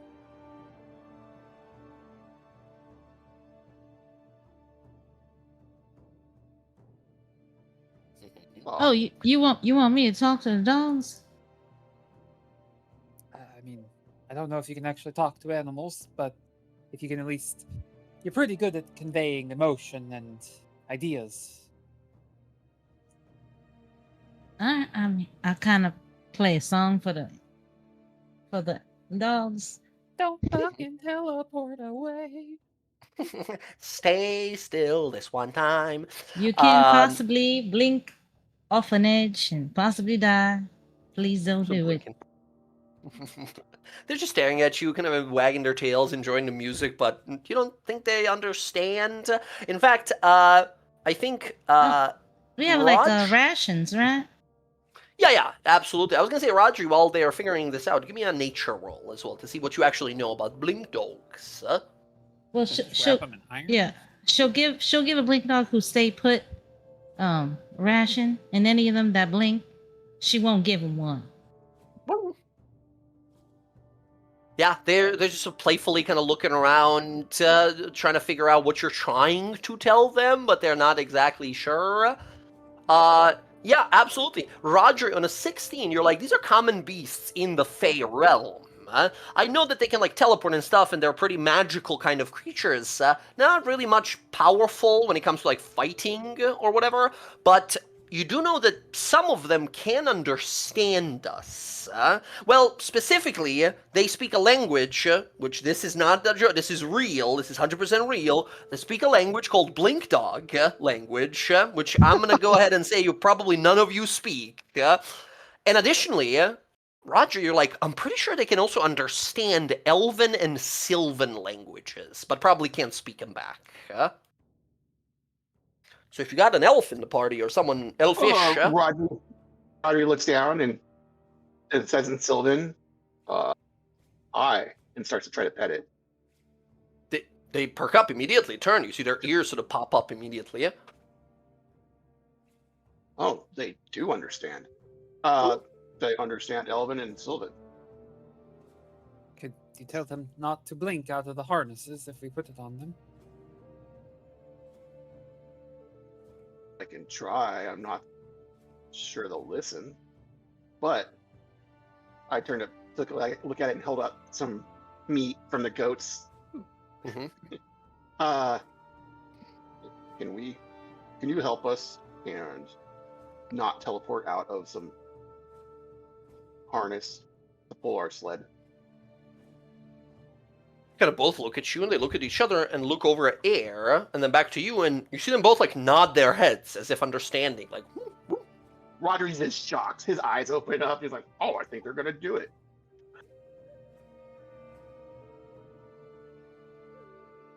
And you see them just walk up to Air and sniff at her a few times, and are kind of bouncing around from Kiara's song, and then walk over to the sled and just sit next to the sled. Okay. Air, put 2 blink dogs in your inventory. Oh, okay. They're just sitting there. They're not much of a combatants, right? They're not really great at combat, but they're just, hounds, useful for maybe labor like this, or just as pets as long as you want them around. Okay. They can find their own food and such. Woof woof. And so it begins. Blink dog pets. Okay. They're both male. All right. I will have to name them. I will get them secured in their harness. Yeah, they'll just wait there. They'll look into you. You secured him. Tiswin looks over and says, "Holy fucking shit! I can't believe that just happened. All right, well, I guess we better start moving. I guess we're unimpeded. All right, everyone. 4 people on the sled. We can have 1 or 2 people on the goats. All right, we have 2 goats, 4 people on the sleds. Kalis or Air, you can't drive the sled. We're not doing the thing again. Someone else has to drive the sled. Okay. See one of these big goats, fucking angry-looking goats, just fucking little beard, their massive horns on the side, just stands there in front of you, grumpy. Karnak will ride on the sled. On the sled, gotcha. I will ride on a goat and hold a hand down to Cleo if she wants to ride. Sure.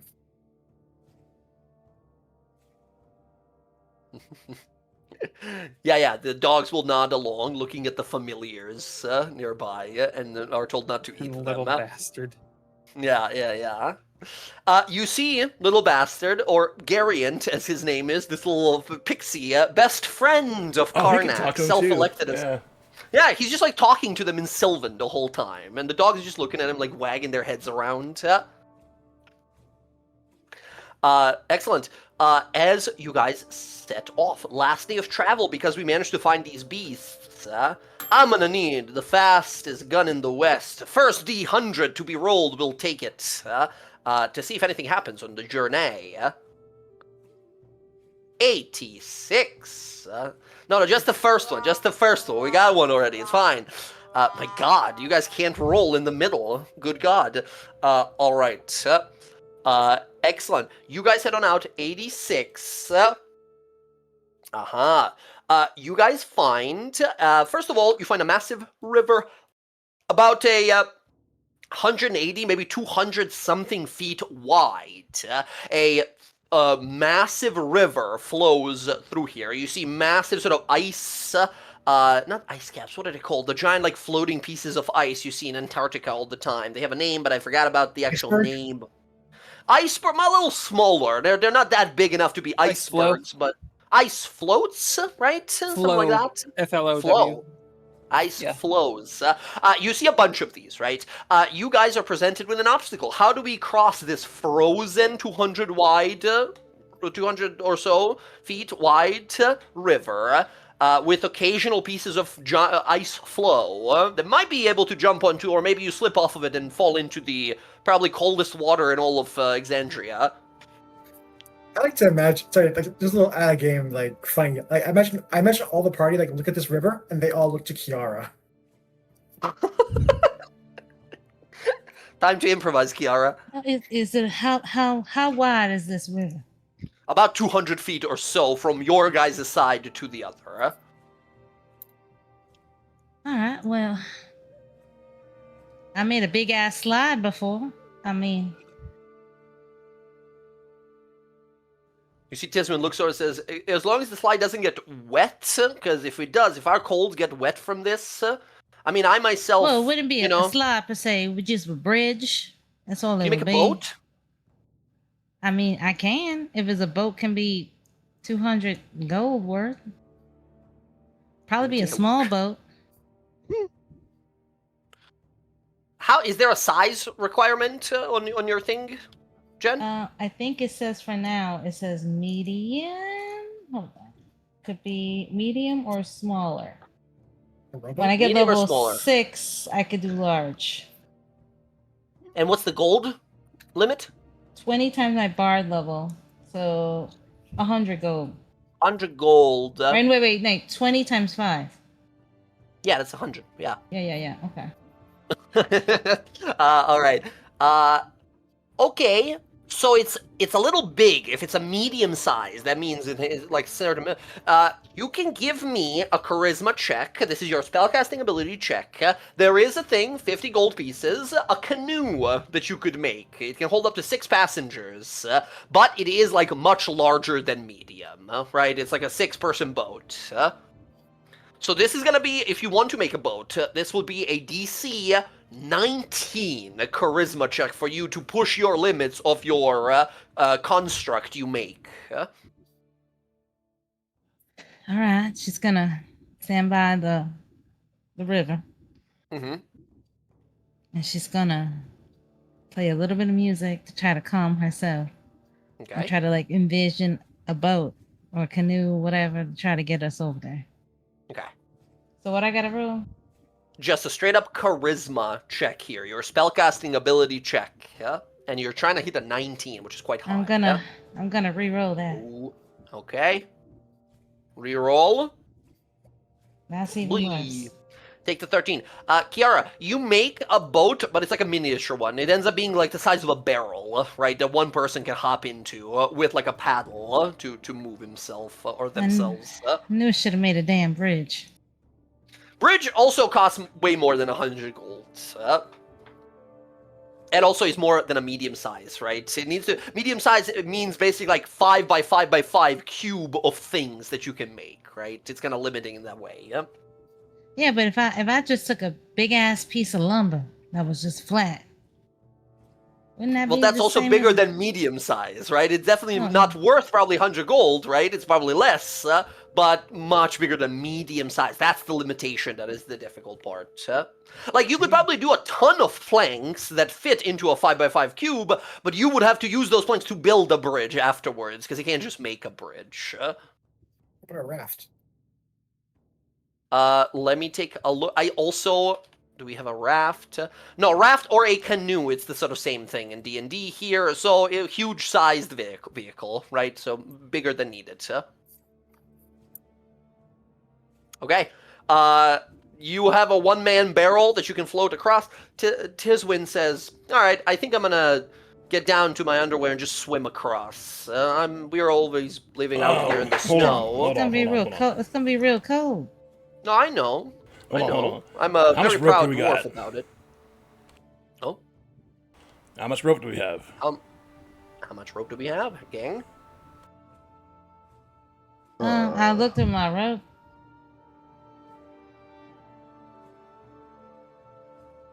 All of you starting with your explorer's packs should have a 50 feet of rope. Otherwise, if you bought some extra, you might have some. Yeah, that's all I got. Do we have 250 feet of rope?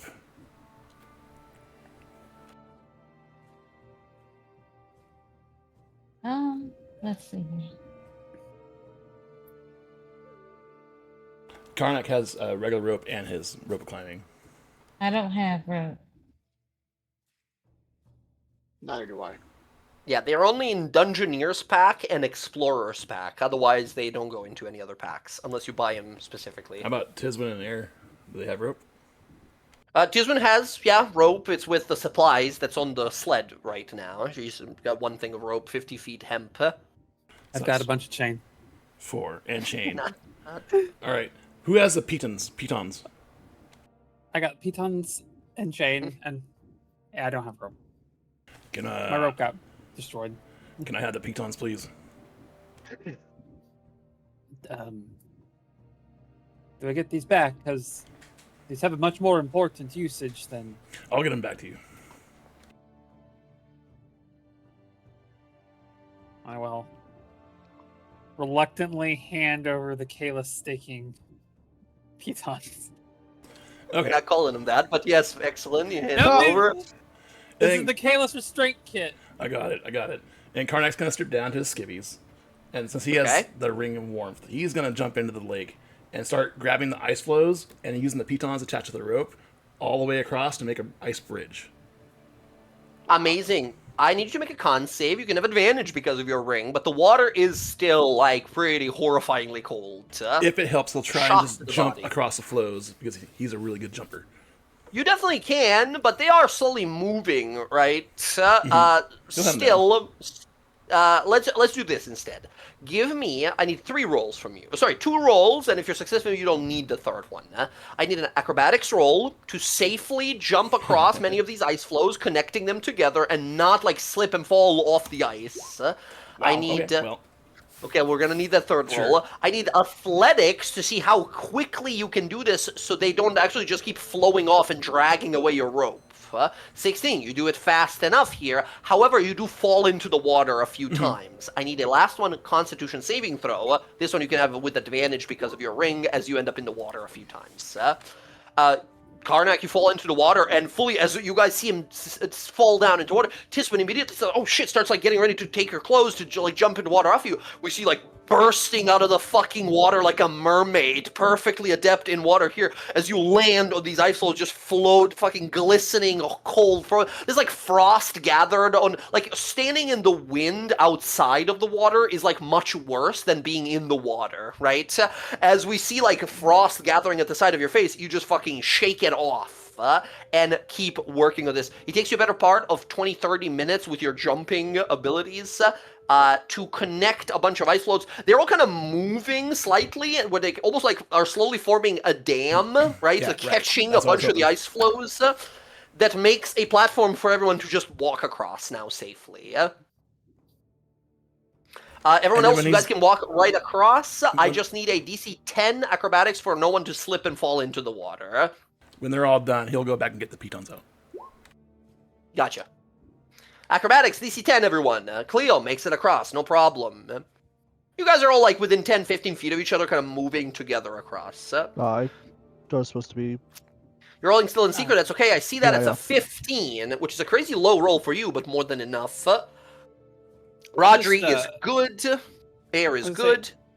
I can just come across last and just pull everything up. That way you don't have to like trek all the way across. And Yeah, that's fine. That's totally works. Kiara, acrobatics from you as well. I'm riding my damn boat that I fucking made.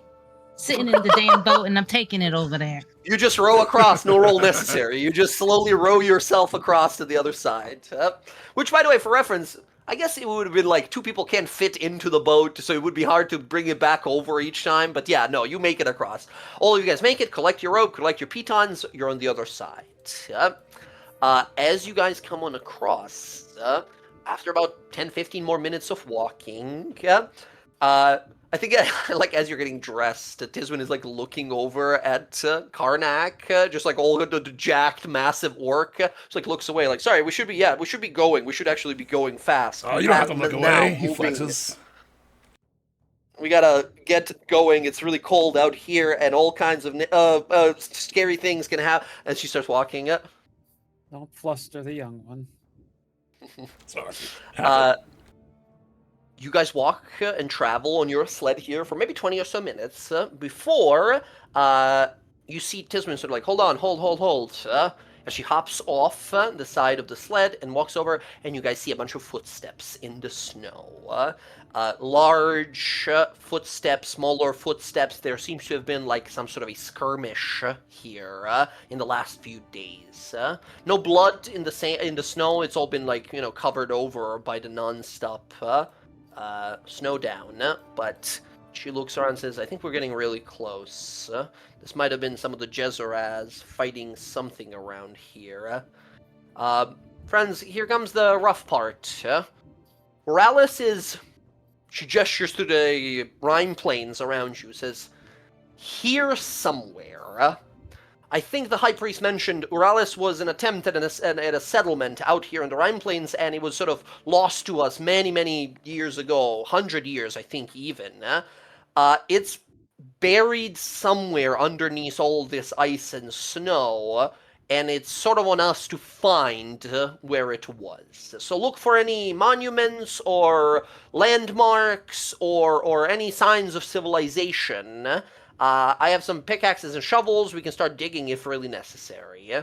DM, quick question.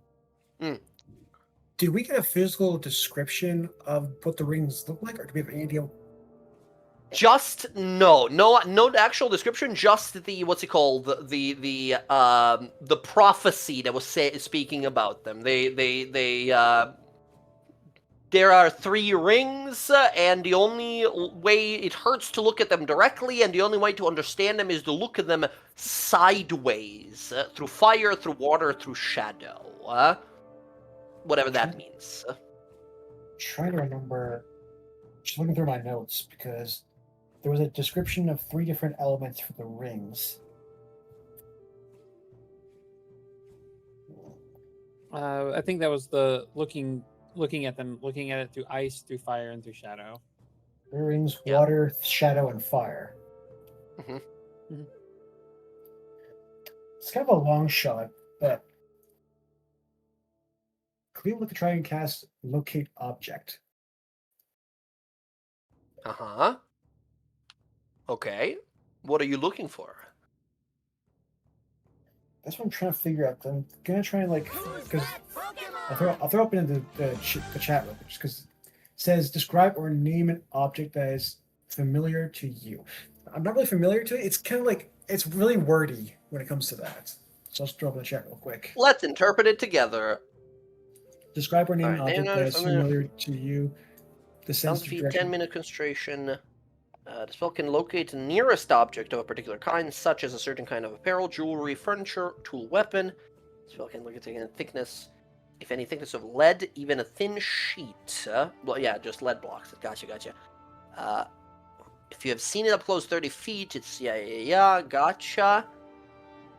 Yeah, so the spell can locate a specific object known. Oh no, that doesn't matter here. It's like if you're looking for something you lost, it's easy for you to find. But this is an object that you are just sort of imagining or guessing here. 3 guesses you have here. Are you looking for this ring of fire, of water, or of shadow? Any ideas from the party? I'm going to say not fire, because I feel like that would be the one in the volcano. No, for sure. Ice, I would imagine up further in the more frozen region. So sorry, we did this already. You guys asked about this already back in when we were reading the prophecy and such.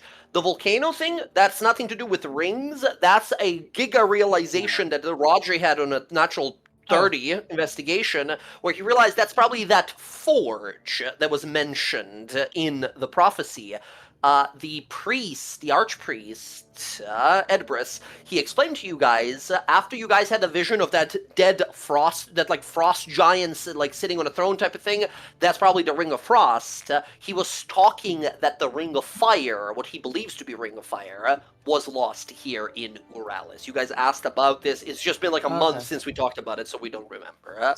But yeah, you guys totally talked about it. Yeah. Okay. I'll try that. Cleo will try casting locate object, trying to concentrate on the Ring of Fire. Ring of Fire.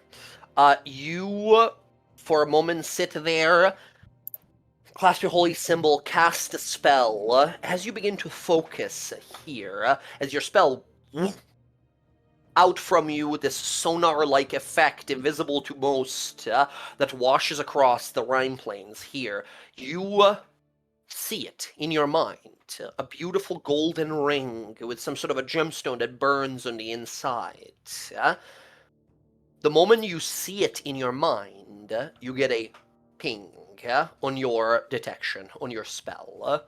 You sense maybe 400-500 feet to your east, vaguely east, at a sort of downwards angle. Somewhere maybe 50 to 100 feet below you somewhere, you feel this ring. Brilliantly done. Cleo opens her eyes and points. It's 400 feet in that direction, I think. Clever. Tisman looks shocked. Holy shit, that was easy. Well done. Thank you. It was a long shot. According to whenever I cast a spell, I feel like I have to intimately know an object, but this was a shot in the dark. It's glad it worked. Good job.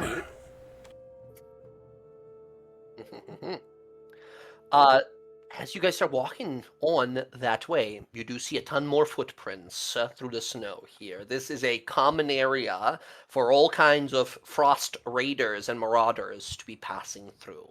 Larger footsteps even, vaguely humanoid but much larger, like that of ogres perhaps, or something even larger. As you guys walk, you see something. A large snowy mound up ahead begins to reveal itself as instead a cavernous opening that dips down into the ground. You guys see spikes, massive pieces of wood, and skulls. Some of them still have skin and bits of dried flesh on them. Most of them are just skinless, just skulls. And you see maybe 2 dozens of these skulls impaled on these pieces of wood around. The whole place has these like stalactites of ice that sort of sprout out from the sides of it as it opens itself down. But you guys see buried under a few inches of ice, you see cobblestones here at the entrance. As you realize this might have been some sort of previously like an actual official entrance to Uralis, the settlement that existed, where you can see cobblestone steps underneath, and there's like some vaguely, barely visible like golden gilding in the style of that sort of like a half-dagger claw, or the symbol of Uthadern, right? The 2 colors, the black and white, and gold gilding along the sides, as you guys feel this horrid stench coming up, like you're entering a wolf's den and all the meals it's previously had, all the rot that is left inside, belches out towards you. You hear vaguely voices on the inside. As immediately, I think you hear Orcish, Karnak, from down there. And I think, Rodri, you hear a little bit of... Remind me if you speak it, but I'm just assuming because you're a Goliath giant. I do speak... Rodri does speak giant, yes. Yeah, you hear a bits of giant from down there as well. You said this was going into like an ice cavey sort of thing? Yeah, you think it might have been kind of like, remember when you guys made it to Uthadurn? It was that like bit on top, but then like you go under it to go into the city. You realize this was also like some sort of an underground city or town or settlement, right? But this one is just, like buried in snow from not being kept up and cleaned over the hundreds of years, and there's like ice spikes around. It looks like a troll lair that you're entering to that was, repossessed by the wild things out here. Does this have any, I guess, like, anything that would be like similar or identical to what I saw in the vision of the ice cave? Hard to say. It's just an entrance to a cave right now. Okay. Do we want to lure whoever is in there out?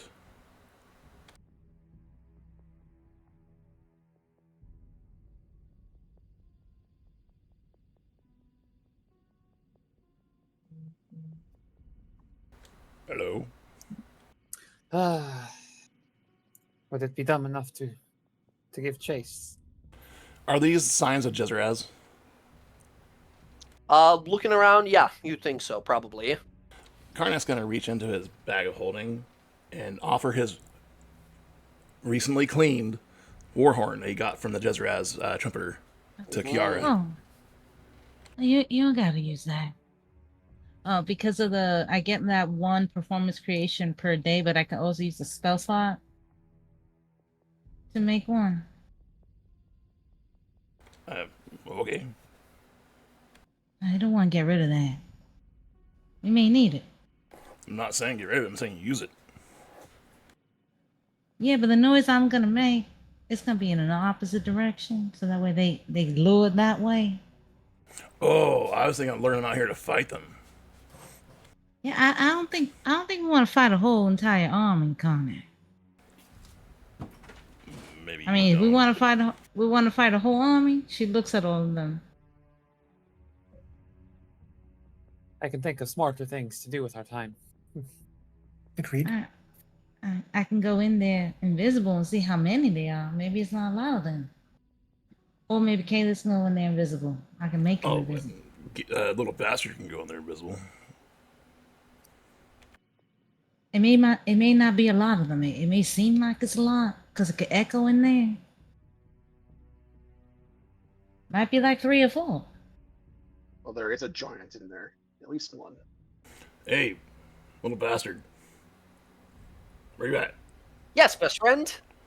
Right here, right behind your earlobe where it's nice and warm. Can you make yourself not seen and go in there and see what's going on? Absolutely. Anything for my best friend. He'll stow his horn away. All right. I will be right back. And fluttering wings moving incredibly quickly as he moves on in. Karnak, you hear a voice in your head says, "Hey there, best friend. How's it going? You want to take a look through these peepers? See what I see?" Yeah.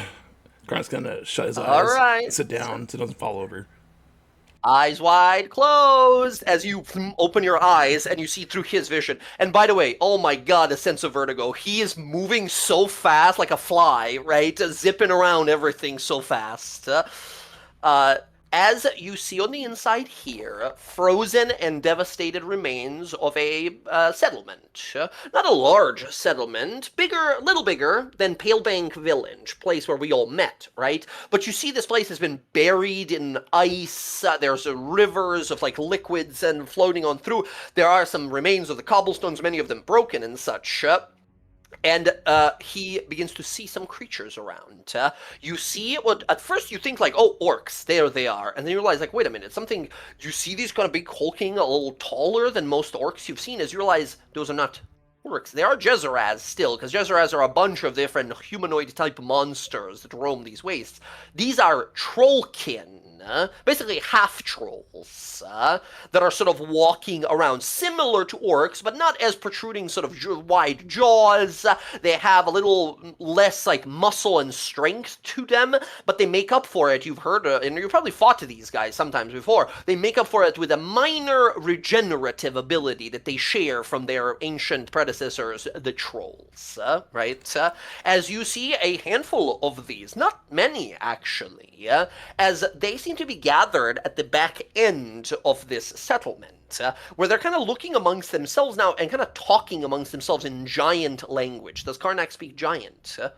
He does not.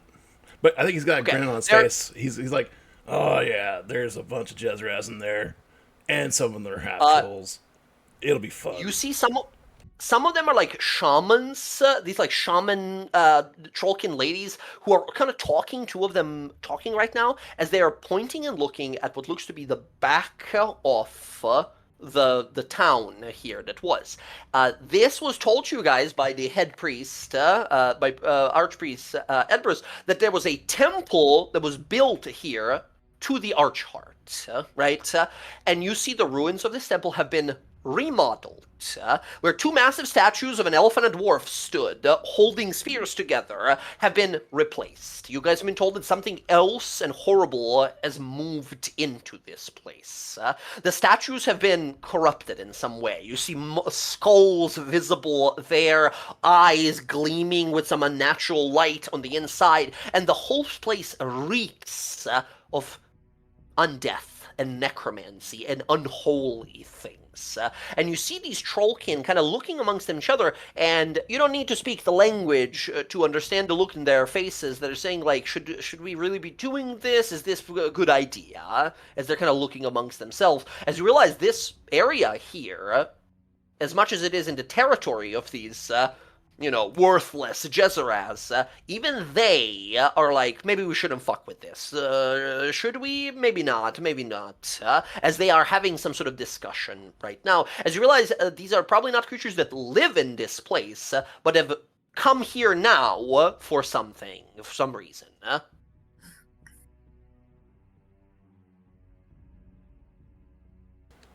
Yeah, Karnak reports all that back. One last thing that you see as Gariant, as a little bastard, is about like, all right, should I be heading back? Or, oh, wait, what the hell is that? And you see out of the darkness of this destroyed temple, stepping out, is a troll. Like a real fully grown troll that steps on out. He walks on out, but something's wrong with him. He has a singular, gigantic, draconic wing. Yeah, his body is halfway like eaten up and corrupted, and where all this like burn marks and damage has been done to him, green draconic scales have sprouted across his body as he's coughing up blood, and then his body's healing immediately. And you see these trollkin like talking to him as he's just sort of shaking his head as if something just fucking bad has just happened to him. Reports that too. And they're just talking in giant, and you don't quite understand, huh? Yeah, I don't understand giant right now. Come on back, little bastard. You got it, bestie. Zipping right back.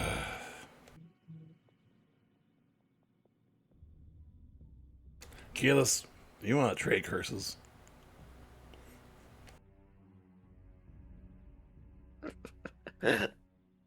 Excellent. I think that's actually a perfect thing to go on a break on, right? As you just sort of sigh to yourself, annoyed with your familiar, as you guys realize, okay, there are some people who got here before us, it seems, and are looking around, poking around for something. Trollkin of Jezzeraz. Friends, let's take 5 and then return very soon. I'm gonna go get myself a drink. Bathroom break, everyone. Be right back. BRB.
a bunch of possible dangerous enemies who possibly might be enemies. They are seemingly looking for something here, or talking in giant. We gotta get Rodri closer so he can actually understand them. So, how do you guys want to do that? And they are, by the way, once you get into this cave, they are another, like, I don't know, 400, 500 feet further through this, like, ransacked, destroyed, frozen over village.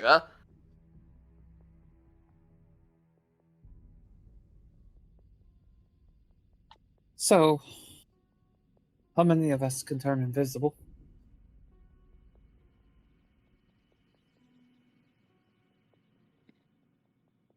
I can sneak, but I can't turn invisible. Might as well be, though. I mean, I can. You said how many I could turn invisible? Yes.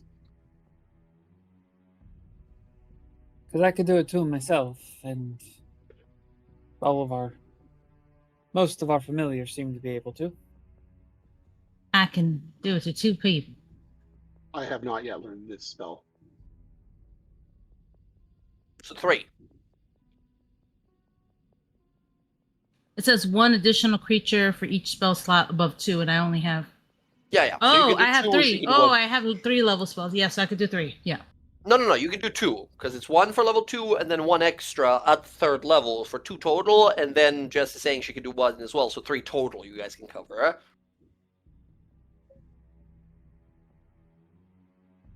Yeah. Okay.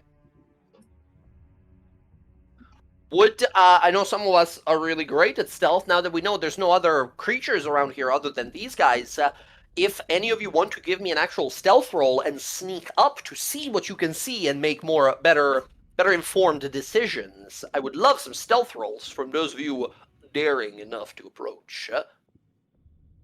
31? Okay, Because I get advantage? 31 I get on that. advantage. Yeah, natural 20. You absolutely move right on through this place. This is a haunted memory of an establishment, of a settlement here. No bodies of any kind, no skulls or bones, even other than the ones that you guys saw outside. And as you are making your way through here stealthily, Kalis, you're starting to think those skulls outside weren't a warning of territory. They might have been just warning to their own people not to go inside here. There is a dreadfully silent, nihilistic sense in this place. A deathly smog that hangs in the air. Nothing exists here. All dies here. Anyone else trying to stealth along? I would Very use well. my invisibility, like not for like following, but like once we go in, if we're gonna actually try and sneak at some point. Okay, awesome. If you want to go ahead and give me that invisibility on air, you do have disadvantage because of your armor. Silent steps will negate the disadvantage, and invisibility will give you advantage. Okay. So that's been cast. Silent steps. I will do. Stealth advantage. 12. Okay, not the worst. Could have been 7. Very well. You make your way on slowly through. Rest of you guys, those of you who can be invisible, you can try to be invisible. Otherwise, it's just stealth rolls you're making. Yeah. I'll use my inspiration to reroll that 8. Okay. For stealth. I just realized I got a popcorn bucket. It is. Sorry, really? What? I just realized I got a popcorn bucket now. Sorry, I just had a really happy moment. All right, that's nice. You guys a great discovery. Karnak at an 18, Rodri 16, very nice. Overall, not bad. Kiara, you're the last one left. Are you invisibling yourself or other people, or just heading in? Well, I was gonna do another person, but You they can kinda still give all someone. ran ahead. Well, yeah, everyone else already rolled decent rolls here. But again, there's a big difference again from being stealth to being invisible. If you say like, yeah, I'm gonna also invisible another person, that person could just openly walk out and walk around without being seen, while the others have to like hug corners and hide and can't walk out. That's the case. I'm gonna give it to Karnak. That way he can get closer if we need him. Gotcha. Karnak, you have your 18 stealth, but you're also invisible. Huh? Nice. And are you upcasting this at level 3, so you're doing both of you guys, or just Karnak with the level 2? Huh? Yeah. Okay. Upcasting it. Upcasting, give me your stealth roll as well with advantage.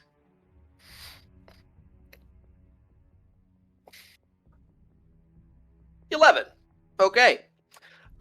Friends, amongst the 6 of you, you guys are trying to beat the passive perception of these trolls. Passive perception of a troll is a 15. You all as a group get a 16. You just scoot by. Oh my goodness. I'm going to move you guys to a map, and you can see what this place looks like, frozen over and ruined as it is, having been somehow corrupted, as all of you feel this unpleasant aura of this place. This is what you guys are looking at, and up ahead of you to the north are these trollkin, these guys.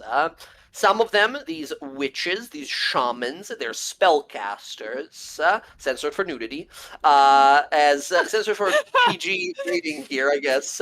It's very dangerous art. If you really look at it, it's a pretty dangerous art. And then finally, the one that made it out, this adult troll that walked out, looks to have been turned or mutated somehow into a green draconic appearance, which all of you looking around, those of you proficient in history or nature, you're like, green dragons are like swamp and forest dragons. Why did that come out of there? As he's just there sort of coughing, holding onto his belly. Additionally, you guys do see that, yes, the entrance to the temple has been altered and rechanged, and there are these horrifying skulls over here on these massive statues as the entrance leads into the pure darkness beyond. You guys are all stealth and can move yourselves up to this staircase over here. And tell me how you want to do this. If you want to try to stealth past or ambush or whatever you wish to do here. But you do hear them talking. Yeah, Karnak and Air and Kiara, you guys can be anywhere on this map. You are stealth and invisible, so if you want to be past them, amongst them, anywhere, you can be there. The rest of you have to be, like, up to the stairs. Even on a 31? I'm going to say 30 on a natural 20, same applies for you. You can be anywhere, especially with your climbing speed, you can just be fucking moving along the walls without them ever realizing. Well, that's right, because I got the boots. I could walk on the wall. Yeah, you as well. I also got the boots. Yeah. So. Spider climbing. Yeah. All right, well, I'm going to go up. Where can I go on these walls? Can I walk on, like, these anywhere you see on the map, really. Yeah, well, they're ice. They're like, you can walk on those, but they are still slippery, right? Spider walking boots let you walk on, like, vertical surfaces, but they don't account for, like, slipperiness or stickiness or stuff like that. So within just so reason. We're clear, we're attacking these people. That's what I'm imagining, right? That's up to you guys, how you want to do this. As Rodri, having to stick a little further back here while stealthing along, Rodri can give me a perception roll to see if you can overhear what they're saying in Giant. I'm gonna get in position. Too far, Rodri, you can't understand them. Shamans. Yeah, go, those of you invisible, just move yourselves anywhere on the map. Kalis being basically invisible with that natural 20, yeah? I do... As I'm coming up here to get to the shaman, the skull and the iconography of this temple, like you said, it looks like it's been changed to this. Like this wasn't original. Yeah, this was definitely altered or damaged because if you take a look, like these skulls are not whole. They're not like replicas of each other, right? One of them is more damaged than the other. It looks like a bunch of time has passed here. And the best you guys were told, this was a temple of Archheart, of the Corlan, of the god of art and magic, but was destroyed, taken over by the Jezeras, and they themselves got chased out by something else that moved in here. Would I be able to tell, like, iconography-wise, what this might be a temple to? I definitely think so. You don't sense any devilry, if that's what you were curious about, but you look at yourself and 9 out of the 10 times you're like, a necromancer moved in. Some sort of a powerful bone guy made this his home. Why he chose to do that in a temple of a god of art and magic, you can imagine a bunch of different reasons, but you're probably going to be dealing with all sorts of unliving things. And it's experimental, seemingly, or chemical, or something transmutive enough, where this troll came out looking like a fucking half-dragon, as he's, like, trying to speak to the others in giant, but it's obviously he's looking at his body like, what the fuck happened to me, as he's looking at these strange scales across his body, Gotcha. Okay. Okay. Good to know. I see you guys moving into different positions there. I'm gonna get over here. Tiswin is just sticking along the edge here, waiting, like, what are we gonna do? What's the plan here? There we go. Got into my position that I wanted. She's a tall trollkin lady. She's got a orb, like a frozen crystal orb. That's probably her spellcasting focus. Okay. Yeah. What's the plan, friends? Are we just gonna fucking assassinate these guys, or try to at least? Or are we waiting for something? Are we preparing something? Well, I'm gonna interdict her because that won't give anything away. It's just a thing. Okay.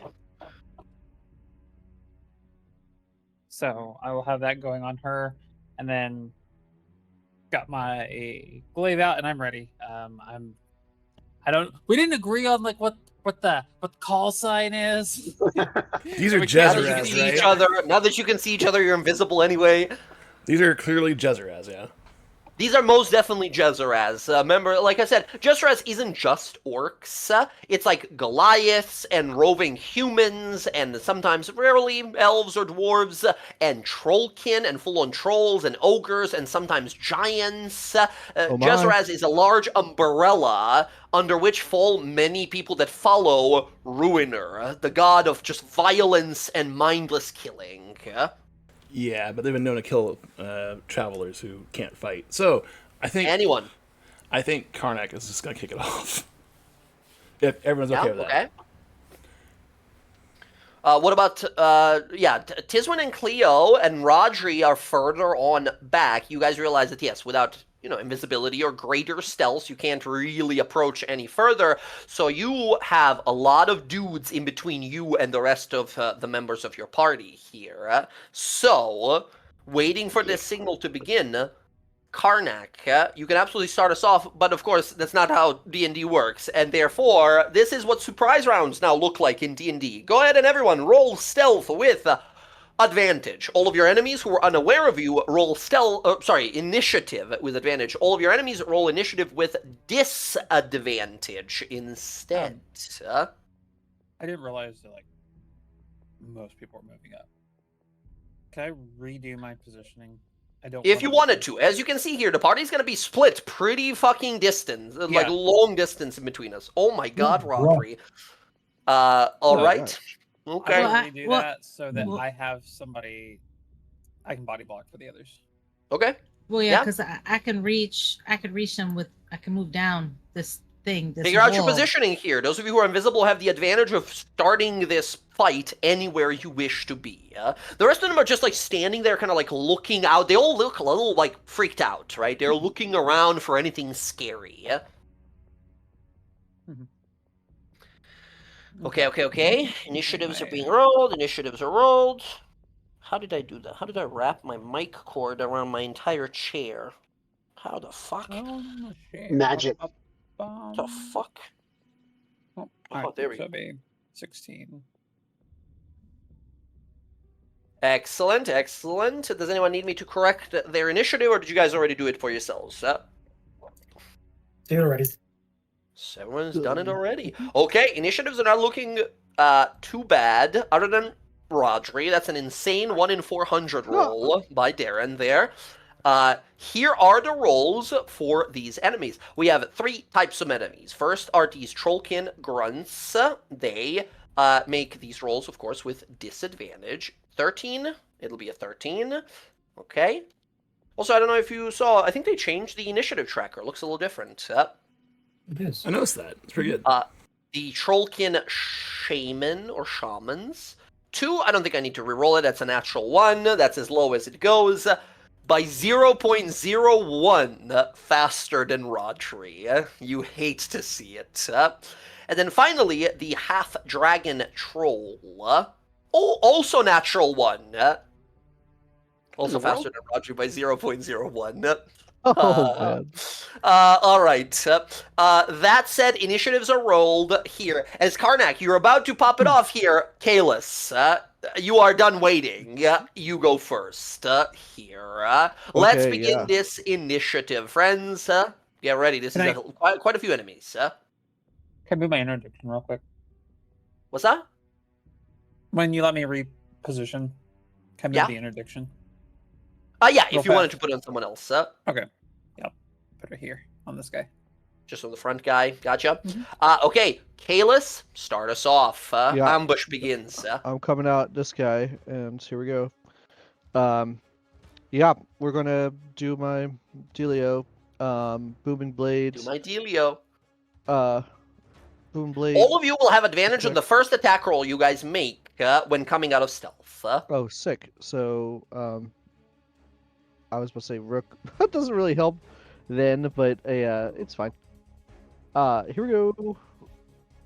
26. Hell yes, that hits the shaman abso-fucking-lutely. That is 16 plus 15, 31 points of damage to this person as you appear out of invisibility, stabbing them to the side of the throat. How much sneak attack do I have again? I have 3, right? You should have 3d6 of sneak attack. Okay, okay, I'm good. I'm good. Okay. Yep. Okay. Oh yeah, Tiswin, thank you for reminding me. Tiswin is in here to help us. She is a actual, holy shit. Holy natural 20 for her. Okay.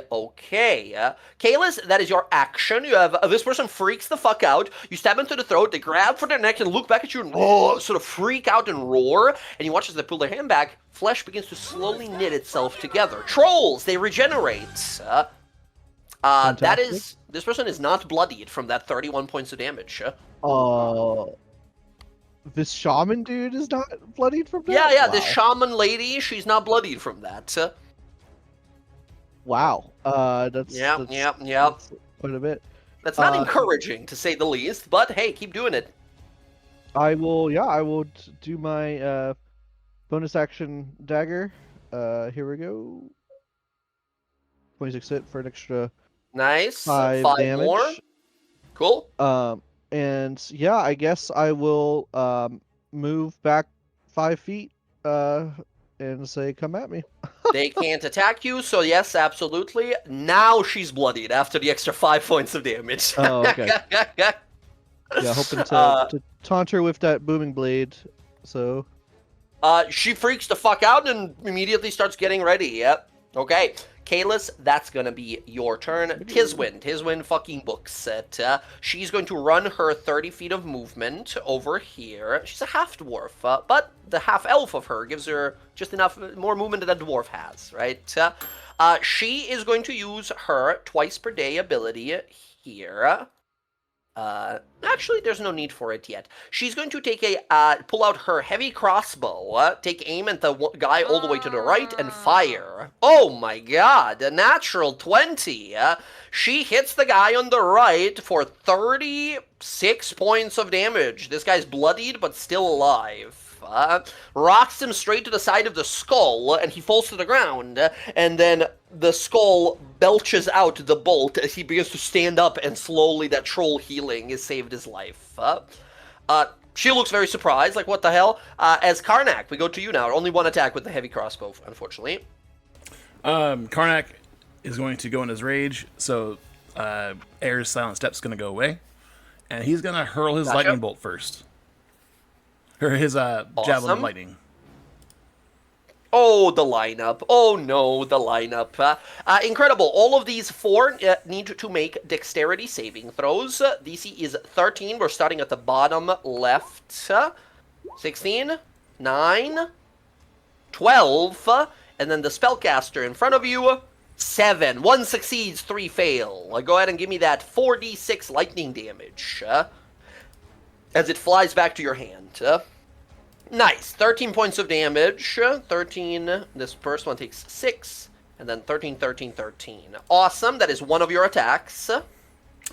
And then he will pull out his other weapons. Use bonus action for rage. He took his attack. So he'll use his secondary. No, he can't. No, I'm good. He's done. Not this turn, right? This is the setup turn here. Yes. Okay, you are raging, you said? Correct. Okay. Correct. All right. Kiara, your turn. He did do the other spells earlier. Just heads up. Yes, preparation spells and such. Kiara, they are all caught off foot, on the back foot here. What do you do? I'm still invisible. Do I see any? I don't think anyone is hurting. No, we are pretty much, most of us are acting before they act. All right, I'm gonna. This guy up here, does it look like he's a creature, or he's more like animal? No, he's definitely a troll that something has happened to, and now he has these like draconic features. And trolls are giants, for reference. I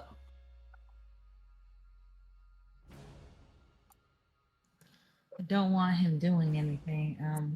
Kiara, invisibly observing what's going on, you see as he's grabbing his head, and he jumps surprised, and you see him like spit everywhere, like he's caught out, and then he looks at the spit that is dripping out of his mouth, and you see as it hits the ground, it begins to sizzle, as he realizes, and you and him at the same time realize, that his spittle is poison, as he just realizes that. And he has a big scary grin on his face. Well, I don't see anyone that needs any. We're fine now. Yeah. It's only us been. It's only been the player characters taking the turns. I don't want to remove my invisibility yet, just in case I need to like run and heal someone or something like that. You can move. You can dash throughout the battlefield. No one's gonna know where you are. Where I am, I can heal Air, I can heal Karnak, and I can heal Kalis from exactly where I am. Good positioning. Okay. Yeah, gotcha. I'm not gonna do. If I use a bardic, that would also remove my invisibility, right? It will not. Only an attack or a spell cast will remove invisibility. You can keep inspiring people, but obviously it has to be like something that your allies will know it's you, but not reveal to the enemies. Because if you just start playing your banjo while invisible, they're gonna look over like, "What the fuck is that?" Okay, so what I'll do is, while invisible, I'll come over here and I'll go, "Caw." And I'll walk back. Subtle. And I'll inspire Air. I'll probably freak this guy out a bit. They'll look back. Bird? What the fuck? Okay, Air, you are inspired. Caw. Oh, yes. She has a bird. Kiara is with me. I know this. Acid looks offended. Looks around like, what the fuck? That wasn't me. Alright. Excellent. Kiara, bonus action and action. Have you ever saw K-pop Demon Hunters? Is that kind of caw that Zoe does? Caw. That's Everyone knows. Alright. Okay. Kiara, beautifully done. You continue to remain concealed. Next up, Air. It is your turn. Air, this ambush begins. You're invisible, approaching here. You see all of these guys look kind of past you to Tizwin, right? They're like, oh shit, there's a person here. Let's see. Okay. This guy was he fucked up prone or? No, that was me flavor-wise describing. He gets killed, and then his troll healing like brings him back, but no, he wasn't brought to 0 yet. Gotcha. Alright. We're gonna go over here.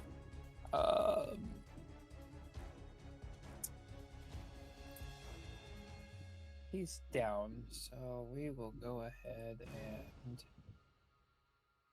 got that. Don't need to interdict him, so I will. I'm being attacked by Nat. I will attack from stealth with the first advantage. 25. You cleave his body in half here. That is more than enough to bring this guy down. Perfect. I'm immediately gonna move here. Air, the moment you start moving, you hear him twitch. And you watch the two halves of the body begin to slowly pull themselves together. What's that thing about trolls? You need something. What was it? Oh, as you're trying to fire. remember. Yeah. Burn the bodies. That way they stay dead.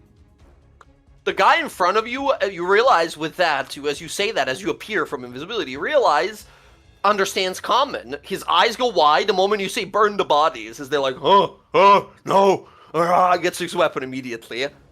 So because I killed him, Great Weapon Master, I'm going to take that extra Let's bonus go. action. Going to attack him again. Let's go. So Acid will help me. 26. Good shit. Hits, 14 damage. Hit, not bloodied yet. And then second swing. 23. 23 hits as well. 22 more points of damage. Amazing. Single digits, not dead yet. Slash. These are tough, right? These are trolls, half trolls. Okay. And then Incredibly done. Going to check what my movement here was. Yeah. Think. Okay. Yes. Yeah. I believe that's your turn, right? Nah, hold on. I got one more thing I'm gonna do. Ah. Yeah, if I can get all my selection. There you go. Take my last 5 feet. You're gonna move away from this guy? Mhm. He'll swing at you with a spear. That's fine. Okay, here's a spear. 12 misses. No. All right. You step back. Jess more so here, but Air as well. You realize you are in great in what's it called, the heavy weapon master heaven. As these guys at the start of their turn regenerate 3 hit points and then get up. As the guy who you just cut in half, his 2 parts of his body connect as he's holding badly wounded, but he stands back up. He's going to spend half his movement to stand up, and then Air, he's going to run at you here. The 2 behind you, with their 40 feet of movement, are going to run straight towards Tiswin here, but you, Air, are going to get flanked on all sides by these guys. Please. Karnak, this guy's going to run to you here. This guy's going to run after Kalis, and the last guy can really run to either of you 3, so it's going to be Kalis as well. Kalis, you got 2 of them on you as they rush on up. We're going to start with Tiswin. These half-trolls, these trollkin, make 2 attacks with their spears. 2 attacks against Tiswin, miss and a miss. Air, you have 3 of them. That's 6 attacks against you. 1, 2, 3, 4, 5, 6. Your AC is, I want to say 19? No, sorry, it should be 17, right? Because no 17, shield. yeah. Okay, you're looking at 1, 2, 3 hits against you. Okay. 8 damage in the first. Yeah. So he hit me? He's the last guy. He's the 22. Okay. So I'll take the first 2 when I get to, let me know when you get to his, because I'm going to help. Yeah, so you take 8 from the guy at the top. Okay. That's the guy you nearly killed, by the way. That guy is also very, very wounded. Yeah. Next person hits you for 12, so 20 so far total. And then the last guy hits you for 10 more, so you take 30 total. Tick that off. Last guy I'm going to hit with. Also, everyone, remember temporary hit points from the inspiring leader, Bard. Sorry, 10. 10. Just because. Hellish Rebuke. What could you possibly do to him? He's only weak to one thing, and that's fire, and there's no way... I just turn around and put my hand on his face. Just... This blast of fire that washes him, he screams this horrifying, curdling scream. As that is 14 points of damage. Even on a save, he takes half. He's dead, and because it's fire, he's permanently dead.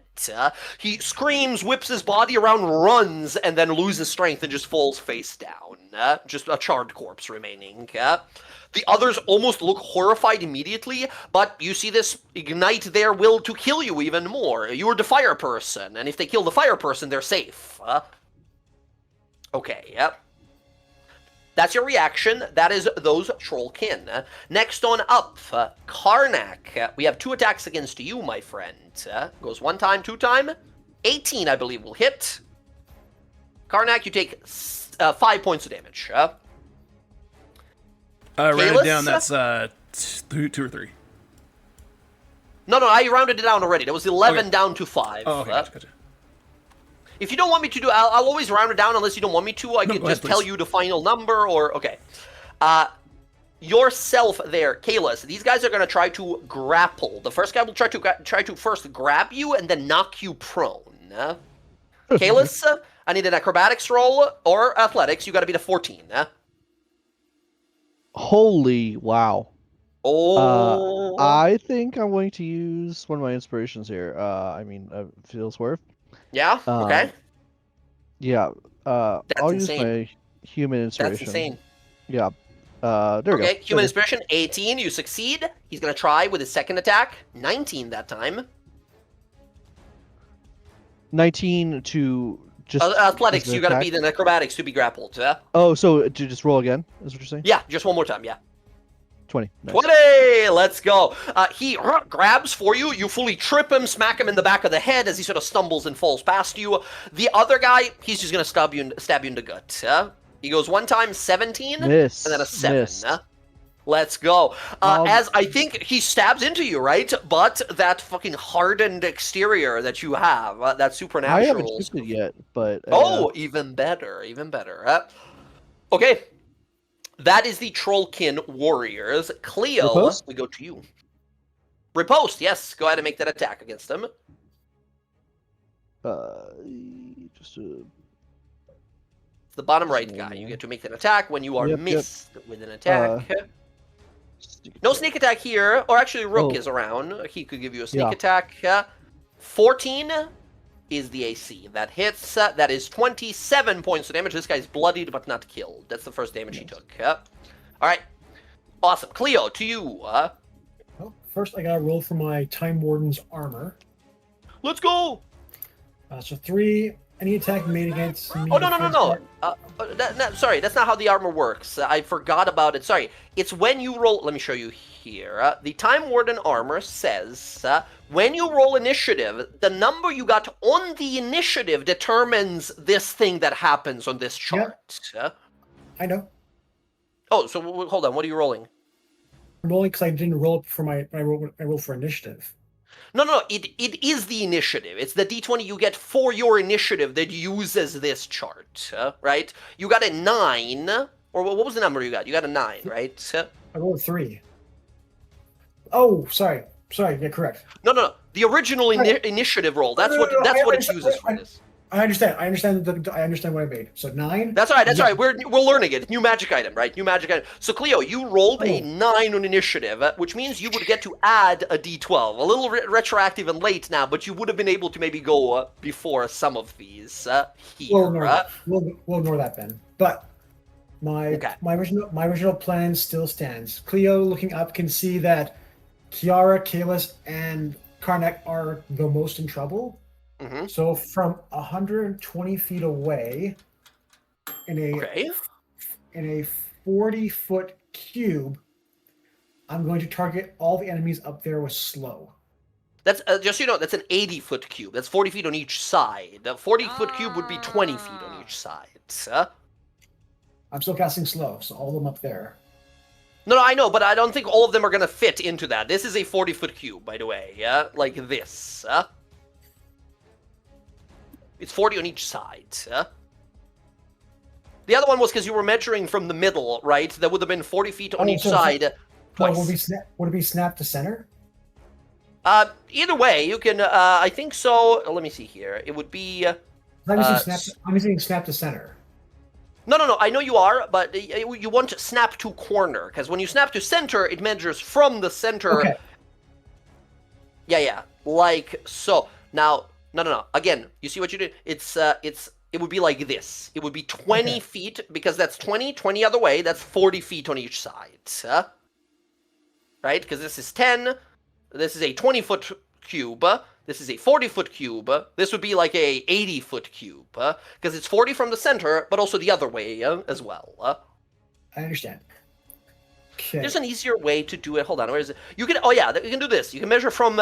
If you right underneath that, you can snap to center, but just set the measure origin to be edge instead. And there's an actual real 40-foot cube. Okay. That helps. Yeah. All right. Sorry, So, convoluted. It's okay. I'm going to then. Because I want to get. You can Scales. start. Yeah. That's a pretty good one. It's up to 6 people, and that's 4 of them in there. Yeah, I'm going to get the ones that are surrounding Kalis right now, because he's going to get swarmed. Yeah. Good call. Amazing. These are wisdom saves, I believe. Correct. Slow domain spell. Oh, amazing. Fail on the left. For success on the middle. There. The shaman fails. Natural 1. And here's the big scary guy, the half dragon troll. Fails as well. Let's go. That's 3 out of 4. Awesome. These guys are slowed down as long as you're concentrating. These guys have less AC, less movement, no reactions, and can only attack once if they have a multi-attack. And if they are casting a spell, there's a 25% chance the spell fails. That's why I was saying. Spellcasting got buffed. Slow spell got nerfed. Slow spell used to be like you roll a d20, and on an 11 or lower, the spell doesn't take effect until next turn. They said like, no, it's a 1/4 of a chance that it might fail instead. All right, amazing, Cleo. This is huge move here, as you are now concentrating on this effect. Bunch of them are turning and realizing there's more people around here appearing.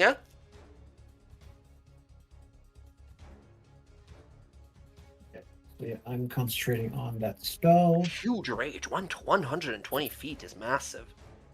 Mm-hmm. And by the way, That was what my does this look like? What happens to these creatures who are slowed? I imagine it's like they feel like they're like arcane, like ball and chain, like slowing them down. Hell yes. Yeah, these like golden chains with massive iron ore as they're pulling them around, having a hard time moving. Nice. Any bonus? All right, that was my action.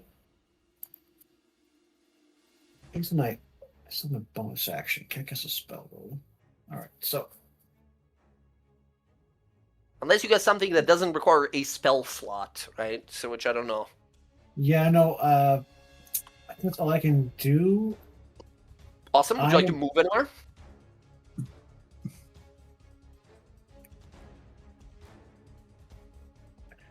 I think Cleo will move 5, 10, 15, 20, 25. She wants to draw attention away from Rodri. Okay. Yeah, And it's she a great goes way in- to do it. Yeah, so she'll try and pull the minions' attention towards her and away from Rodri. Understood. All right, that'll be All right. Next on up, the trolls go.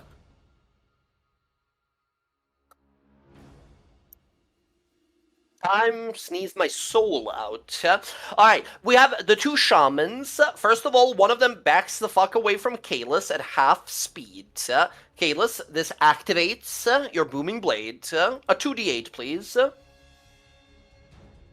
other one, who's not slow, is going to move the fuck away from Karnak. Oh. 4 extra thunder damage. Okay, she's going to attempt to cast a spell at Kalis. I'm going to roll a d4 here. This is a 25% chance, right? So, Will, call a number on a d4. If you get it right, her spell fails. 3. 1. The spell goes off. Very slow, but still manages to cast a spell here. Kalis, she is going to hit you with... Ooh, this is gonna be nasty. She's gonna try and hit you with Fairy Fire. Okay. I need you to make a dexterity saving throw. You got to hit a 13. Otherwise, all attacks against you will have... Oh, never mind. You quickly dash out of the way. It's too slow, right? You see it forming above you in this dust, slow motion falling down as you have plenty of time to... Does she hit her own guys? No. She's trained enough. She's trained enough not to fuck them up. Although, I will say this. She is slowed. I'm going to leave it to a luck roll. This time, Kalis, you call it even or odds? Odds. Odds it is. The guy underneath you gets hit as well. He makes a dex save with disadvantage. 3, he's fairy fired. As she looks wide-eyed and shocked immediately. Oh no! Freaking out. She's too slow to drop the concentration, right? We're going to say the concentration will remain for at least 1 turn. Okay, gotcha. There we go. That's this one, this lady above here. At the end of her turn, no, we'll do that at the end of the turn. The other troll lady, moving away from Karnak as much as possible, sees these people down below. She's also going to cast a spell down here. She sees, I think it's gotta be air here. Massive armored person. She's gonna assume you're not too great at dodging stuff. Air, a magical gigantic vine bursts out of the ground behind you as she's going to cast Grasping Vine to try to grab you and pick you up off the ground. I need you to make a dexterity saving throw. Look, she might not be the smartest shaman in the world, but she was pretty spot on. I'm not a dodgy. Yeah, you got me. You got me. You got me there, Dia. Hey, a giant tank, a giant armored tank moving. 7. Okay. Let's see. Hold on. Oh, you gotta hit a 13. You gotta get up to a 13 somehow. It's possible. Okay, I'm not rolling negatives. Nope, I'm going in the air. Okay, she grabs you and throws you on up, and I think she's gonna summon a vine, like, over here. She's gonna move you just away, right? She moves you to this other group of bad guys here to cut you off. She's just basically trying to, like, keep pushing you away so you can't approach. So you just use the vine grabs you and just tosses you backwards. You stab the blade into the ground and, you know, bring yourself to a stop as you slide back. But you're 20 feet back. She's concentrating on this spell. At the end of their turn, one of the shamans needs to make a wisdom save against the slow spell. She's still slowed. We go to the half-green dragon here. The half-green draconic troll, I should say. It will make a quick wisdom save to see if it realizes something. No, it's stupid. It is going to make what would have been 3 attacks it can make, because it's slowed, is only 1 attack.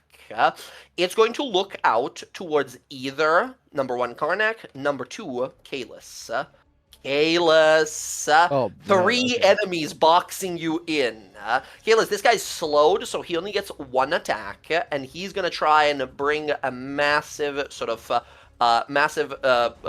jaw that is dripping with poison. Try to bite you. Bite. That's a 20. Yeah, I mean that hits. You got no reaction, unfortunately, to half this, so that is going to be 14 plus 4 poison, 18 damage. A humongous legendary a troll, right? A troll runs up to you and bites onto your shoulder with a force enough to lift you off the ground as you feel its teeth click together on the inside of your body as it bites clean through you. It's a miracle it didn't, like, tear your arm off, but this is a very deadly creature. That's all it can do. At the end of its turn, makes a wisdom save to shake off the slow. Another natural 1. Stays slowed. Actually amazing. Rodri, now we go to you. Light him up.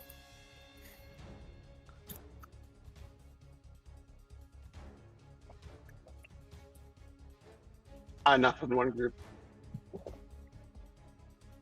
Oh, what was that? Sorry? Oh, I'm calculating.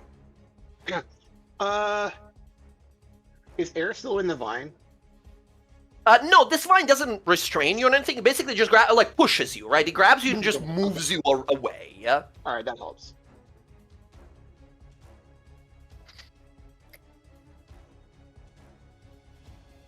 I want Reminder, Jess, did you have Bardic Inspiration for next time? Yes. Don't want to waste this, but I think it's a good time to do it. Ooh. There we go. Ooh. I can get all of them and not hit anybody except for Astrid. Astrid's gonna get blasted, but it's gonna get every single trollkin in there. Not my girl. My bird. Now, I believe Astrid is resistant, funny enough, to this. She is, yes. Helps, but still a giant nuke being shot. Dumb question. She wouldn't have got thrown back to me. Because she usually sits on... No, she's this is the surprising moment where two of you are separate. She's like, wait, as you get flung away, but not her. Okay, let's send it. Show me the damage. These guys, they absolutely... Yeah, do fire damage these things. Fire good. Don't believe what the Yeti tell you. Fire good. Nice. Let's see it. This is 8d6 fire damage. Exploding from the center here. 25. Okay, top guy, even if he makes it, he dies. Fire damage, he's permanently dead. All the others now make saves. The one that has the indignate, what is it called? Your ability, sorry? Interdiction, sorry. 18, he succeeds. The one to the left of Air fails. The one to the left of Tiswin fails. Nice. Alright, 25 points of damage to everything but the top guy, and the one guy is killed instantly. 12 to this guy, 25 to the two others. The two next to Air and Tiswin are both bloodied now. Alright, let's see my little... Boom! Okay, I'm rolling for Aston. Aston needs to give me a dex save. Nice, that's a success. Because she is resistant, 25 becomes 12, and then a 6. Still alive. Tough bird. Okay. And then Rodri moves further down the steps to get some cover. Awesome. Who doing anything? Who's getting out of the fight? He's gonna kind of stealth around.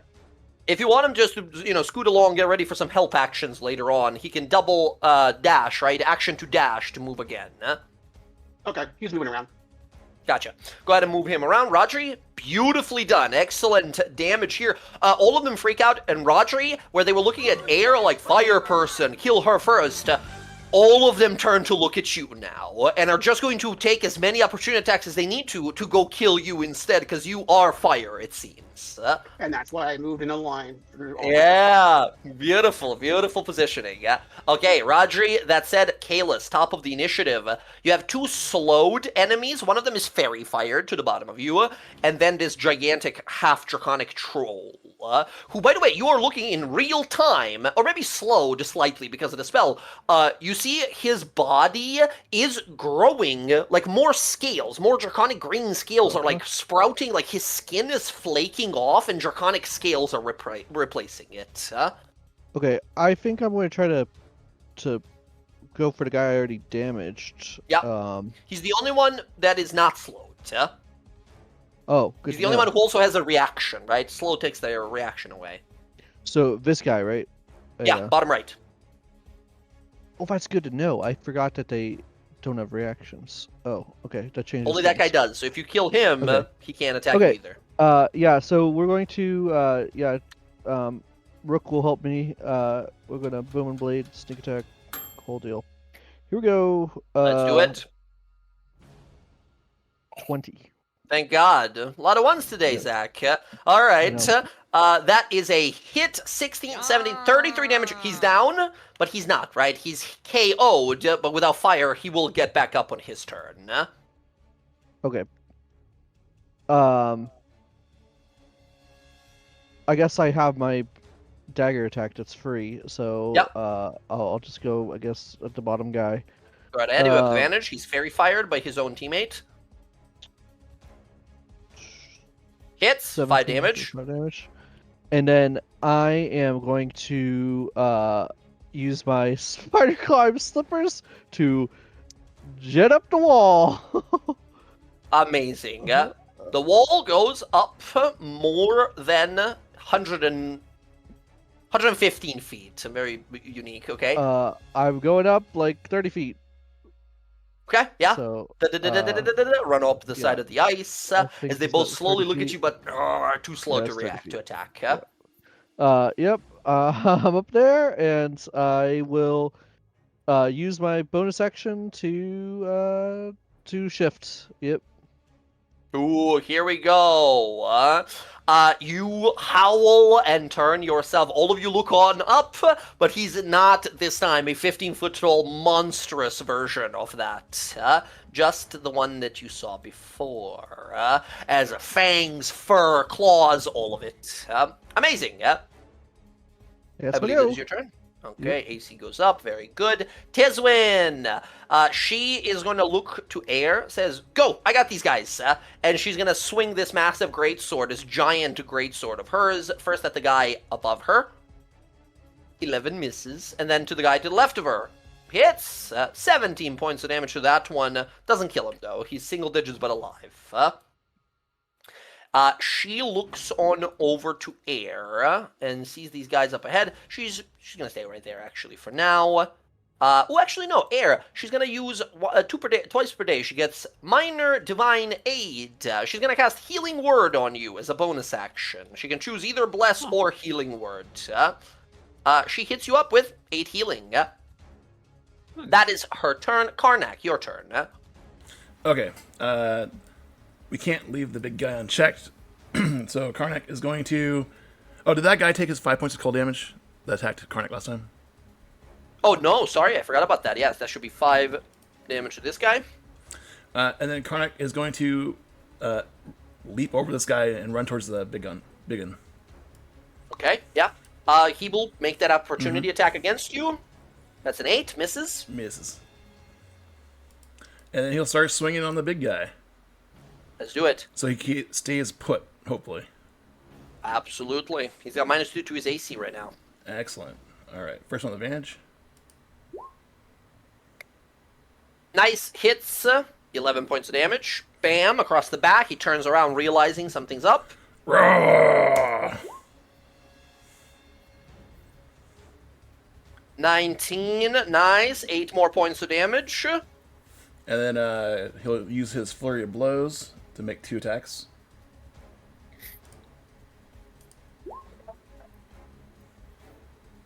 Nice. 17 hits. 11 more points of damage. Okay, and then with that one, I'll try to impose prone. Topple. Nice. This is a what save? Dex save. Yes. He has disadvantage because he's slowed right now. 3. He goes down. Sweet. Kaboom. And he'll bring his second flurry of blows down on top of him. With advantage now again. 19 hits, 10 more points of damage. This guy is just at the edge of blood eat. Bam, bam, bam, bam, bam, bam. Fucking Jezreaz. He gets blasted around, looks up to you, bile and poison pouring out of his mouth as he's just sort of stunned and confused at what just happened. Karnak, beautifully done. I think that's your turn. Yep. You guys hear something else. As you hear this stomping sound from the north, you see a creature appear, yelling, hollering, screaming out. None of you understand it except for Rodri. Rodri, you watch, and the rest of you watch, as rushing out of the temple is a massive 2-headed troll that runs out. And it's waving, freaked the fuck out, and it's just like, Ula Grotto, Deda Gaga. He's yelling, none of you understand it, except in Giant, Rodri, you hear him, it's not me, it's not me, it's the thing from inside the mirror, it's inside the mirror, as it's screaming and yelling to the others. As Karnak, you see this thing on the ground, smile, and its eyes burst with black energy, and it smiles this horrifying demonic smile on this half-dragon troll here. As this troll is yelling and waving to the others about something, the rest of you don't understand. You just see a troll come out waving its arms like crazy. And then this half-dragon thing becomes demonic all of a sudden. As this guy joins initiative. and looks around, confused. What the? Raw, and gets ready to fight. Doesn't know you. He's gonna fight you.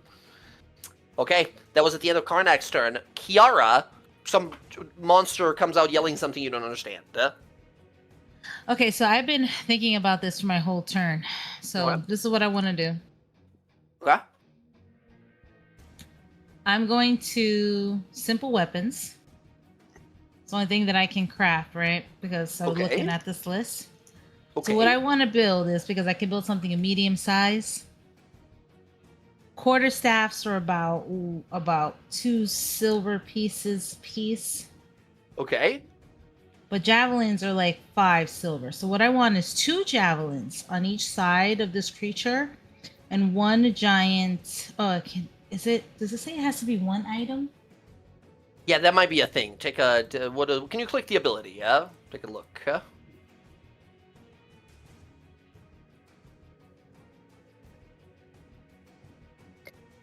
Yes, you channel 1 non-magical item of your choice.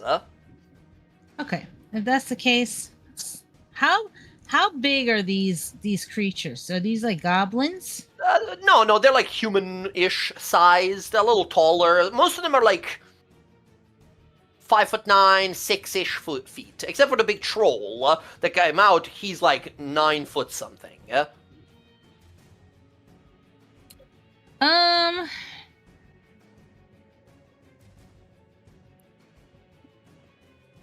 All right. And Roger didn't relay what this troll person is saying. We just hear him babbling. It's not been his turn yet. It's gotta, yeah. Okay. Also, he's real far away. Yeah.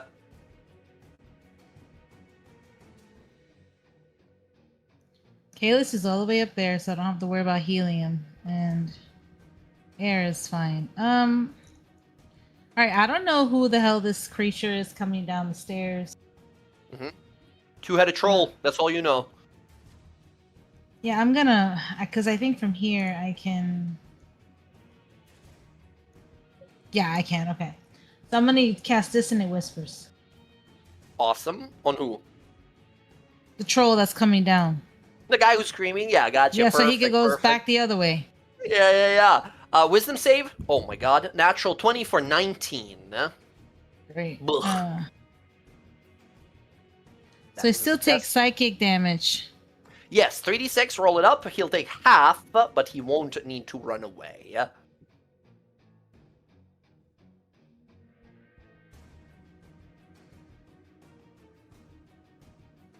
Air up next. Okay, so 3d6 psychic. Yeah.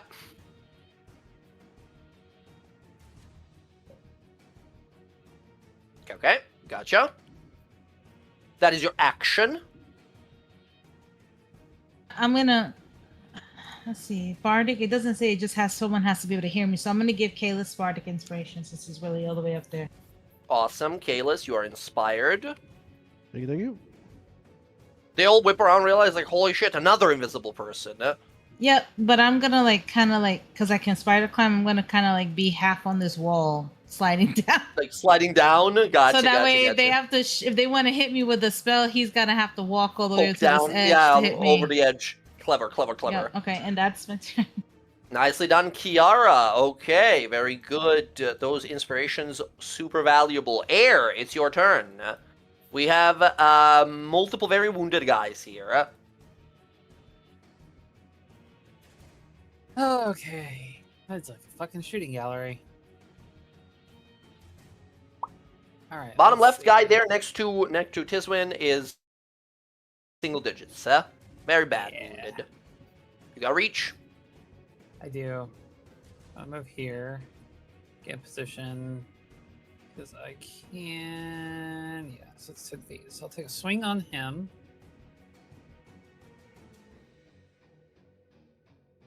25. 25 easily hits. He's down, but he will be back. That's fine. Activates Grey Weapon Master. Yep. So I'll take my advantage swing here. Go. Are they still to actually the fireball from this turn? Oh yeah, actually, thank you for reminding me. Yes, because their regeneration ability specifically says the trait doesn't function until the start of their next turn. So those of them that got fireballed, yes, Air, the one that you struck down, he ain't getting up. He took fire damage. Perfect. Then here with this guy, sandwiching it between me and Tiswin. Mm-hmm. Again, 15? Hits. 22 points of damage. He goes down as well. In one massive swing, you decapitate 2 of them. Cool. They're dead. Then I'm going to move over here. And I'm going to ask Astrid to meet me here. My girl. We'll take our last attack over here on this guy. Let's do it. We've got advantage. Here we go. Twilighter. And then I'm gonna fire off the interdiction on this as well. Awesome. Roll it up. That. Take a second. Not undead. They're not undead, right? Just asking. Just some guys. Boom. So ignore the 6 on top of that. Jesus Christ! You rolled only 6s and 4, 5s, and 6s on the d6s there. Yeah. Amazing. Although I gotta, you put a mark on them. That's 2d6, right? Unless I'm wrong. Interdiction. Yes, I baleful interdicted him, but I did it at a fired it off at a 2nd level. Oh, gotcha. Okay. Yeah. Holy shit, the damage, man. Yeah, that is more than enough. This guy also took fire damage. You slash right through him. He's done for. Perfect. And let's see, we are... How much movement did we take in all that? You were there, yeah, 20. 20. I got 10 feet to go. All right, cool. I mean, I did give her inspiration. I don't know if she used it. Not yet. I still have. I haven't needed to use it because I don't think yours can be pumped into damage. Yes, it can. Yes, it can. Not damage. Yeah, you can re-roll it and then you add damage to everything. Yeah, if you use it on an attack roll, right? But Gotcha. You didn't need it on the attack roll. Yep. So 5, 10. We're moving towards this lady now too. I'm just kind of pointing at her with the Twilighter. You see her reaching for the vine again to throw you back. Okay, gotcha. Air, that's gonna be your turn. As next one up, we go to the Trollkin. Kalis, the one that you slew, comes back with 3 hit points. He uses half of his speed to stand up, and that activates your booming blade. Go ahead and roll that 2d8. Boom.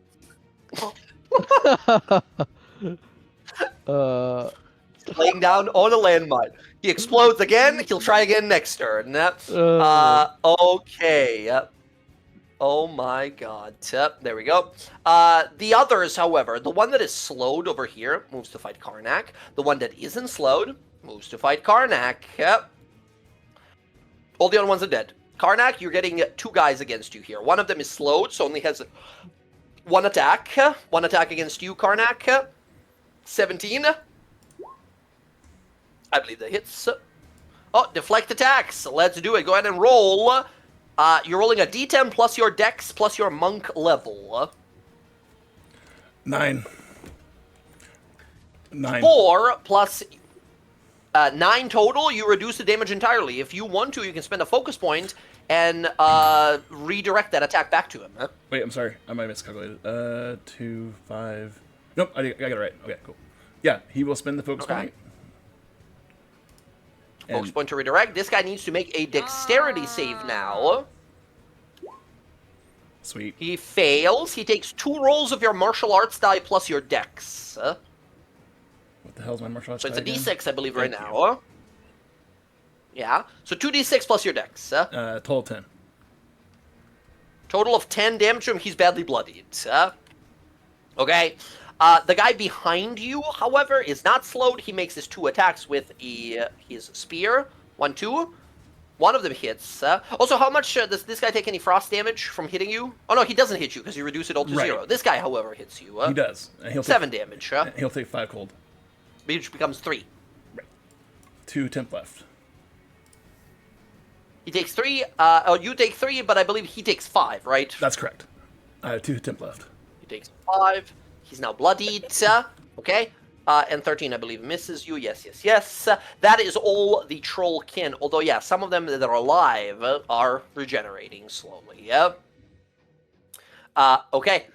Next up, Cleo. Your turn. Cleo, I think you're going after this one. That's where I'm headed towards. Yes. All right. Well, Cleo will give you an assist. So Cleo is going to hold her holy symbol, point her palm towards that. Towards the shaman, and just is going to cast Guiding Bolt on them. Let's go! Send it.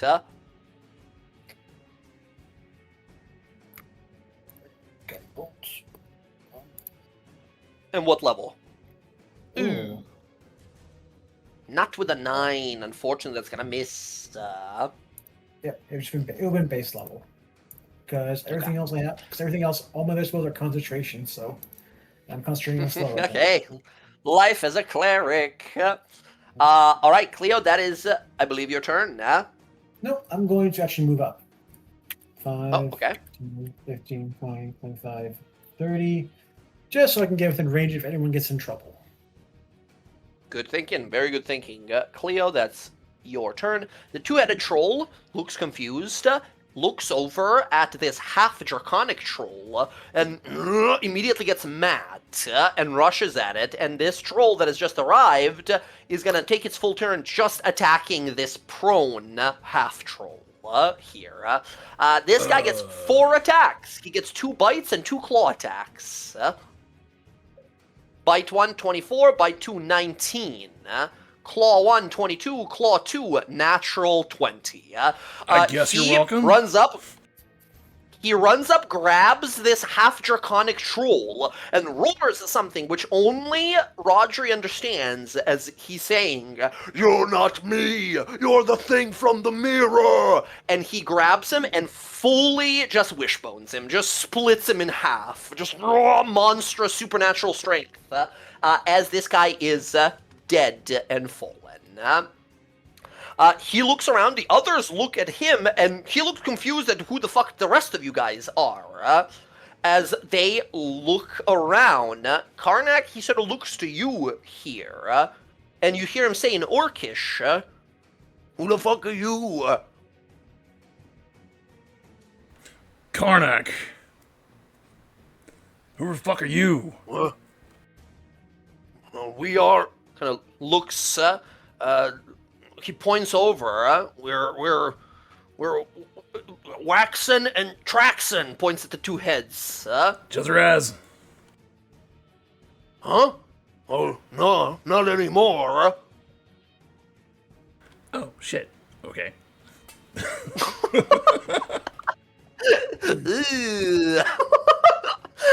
As he looks over and says, "Are you from inside? Death place inside? Are you from inside the mirror?" Hey, guys! As you see them all, like, holding their weapons, middle of combat here. What? Says he's not Jezraz. I just tore this thing apart. I don't know what to do. Good choice. They are looking around, and they don't seem to understand common. They're like just looking around, cheering noises. I think an orc. Oh, sorry, go ahead. So for what it's worth, like since I've been like threatening this shaman, like hearing like the back and forth between Karnak and everything, I'll just kind of like stop and I'll just hold my weapon up over my head, like. Karnak, I'd like you to give me a persuasion roll. Alright, you tell me, actually. Is Karnak attempting to be like, okay, let's be peaceful, or is he like, fuck it, we're just fighting to the death? He's under rage. But I think for him, what do you mean you're not Jezraz? All the signs point to it. Not anymore. We walk away some time ago. So they sent us here. They said we go here if we want to leave. We wanted to leave, go south into mountains. They said only way to leave Jezeraz is to bring special item from inside. We here to take it so we can leave. And I think Karnak at that point is like, fuck! Alright. Sorry. But a 15, this guy's gonna make a little wisdom roll. 17, he grits his teeth. You kill my guys?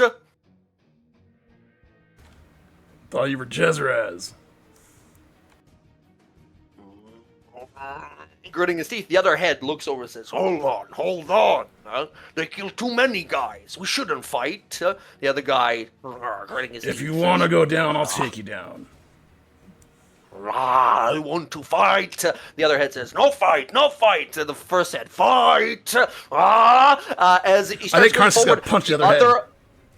Yeah, the other head punches the first head, nice, right? nice. Just clocks himself across the side of the face and sort of stumbles back as the other head says, enough, no fight, as the other ones stop and back away. And if you guys, as you see the other head, who does speak common, one of them doesn't speak it, one of them speaks it, looks over and in common yells out, no fight, not enemy.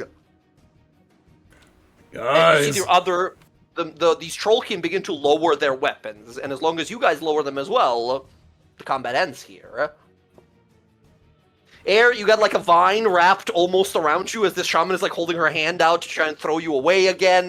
Kiara, this other shaman lady, is gathering like energy to cast a spell on you, but she's slowed down still. Kalis, you see one of the guys below is like aiming with a spear at you. Do you guys lower your weapons, or do you want to finish these guys off? I think Air will. She already held it up, and then she'll like lower it down, kind of like to the side, like there if I need it, but not like guard fully. position, kind of. Yeah. Yeah, Karnak's surrounded right now. He will hold his weapons to the side, but not stow them away, and see how they react. Yeah, they back away. They take a few steps back. Yeah. Okay. I think I'm hearing mostly here that we are stepping back. I think Cleo looks over to Kisman like, I don't know if we can avoid not wasting any more of our spells and resources. Maybe we should. I mean, if they're not Jezeraz, I don't mind that. I don't know anything about Jezeraz, so I mean, if we don't have to fight, then Okay. Cleo Okay. Cleo will clip her mace to her belt. You see one of the troll heads spits out a bunch of teeth, as the other one looks at him and says, "Stupid, told you to wait." The first one grits his teeth and just goes over and sits on top of this draconic troll and is just turning his body into pulp, right? It's just slamming into the body until it's just bloody mush on the ground. So the two-headed troll was being impersonated by the dragon troll. Sort It's of. a mirror thing. Yeah. Oh, this is Rodri speaking out loud because he hasn't had a turn to really express what's going on. We should find out more about the mirror. What's down there? Well, They all kind of back away from you guys, not wanting to continue this combat. I can tell you from the skulls that are up there.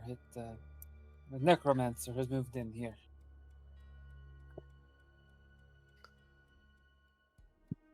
Did you go into the mirror? I speak in giant. Yeah, they perk up and they see here you speak giant, and one of the heads, there's an angry head and there's a calm head, right? And they introduce themselves. The angry head is called Jackson Traxon Waxon, and the calm head is called Quattro Quattro. As they look at you, and the angry head looks over and says, "Yeah, there's a nasty thing. Went inside, turned a corner. There was a mirror. I saw myself, and then I got pulled into the mirror, and someone who looked like me stepped out of the mirror. And there it is. And it started doing this with the fish scales on its body. It's a big winged fish." think it might be a dragon. What's a dragon? Scales, wings. Sounds like fish. I think Kiara laughs at the fact that Cleo finally met someone who doesn't know something that she knows. You see Quattro, the smart head, calls out in common, saying, "We came here looking, boss, Jezera's king. He say we have to, if we want to leave, we have to bring valuable magic, any kind of valuable magic. This place, horribly cursed, bad curse, but full of valuable stuff. We come looking for something. If we find it, we bring it, and then he let us leave. We going south, graying wildlands, snow, getting colder, thing out there calling to others, want us to serve. We have enough serving. We want to serve ourselves now. Who's your king? Huh? King Dominus. Mightiest orc like you, less ugly though. Ha ha ha. I'm sorry, you say Dominus? Dominus was like the name, they said. Name or title, you're not sure. Did your king come behind, get a new advisor recently? A woman? They look wide-eyed immediately. How you know, You one of us, Jezeraz? Or not anymore, Oh. Of course. Yeah. That was a woman come, look like freezing. Tell Dominus, getting ready, give us more weapons, give him magic.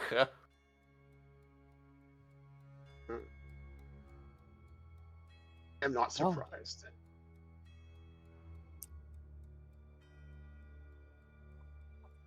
As he started acting strange. Strange how? Pushing you to do things you otherwise wouldn't. They kind of look at each other.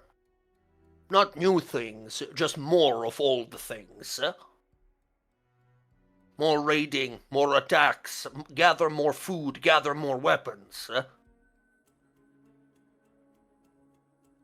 And what did they send you here to find? Will not send us. They say we have to find magic artifact, any kind, to offer as our leaving tribute to leave Jezeraz, so we can go south on our own. They didn't send. We came here because we heard this place bad but full of treasure. Did your king tell you that? No, Dominus, he just said to bring artifact. We chose to come this place to look. Interesting. No one come here, so we figured we'll be smart and come here and take the stuff nobody's brave to take. What did you see behind the mirror? There was things, so multiple things, people, other people in the mirror, scary people, things big. Some of them look like trolls, but they had teeth, long teeth. They tried to eat my blood. Eats your blood. Like drinking or eating, tried to bite me in the mirror. Also, face of death everywhere. Face of death. I look inside of it and tear my entire arm off. My arm got better.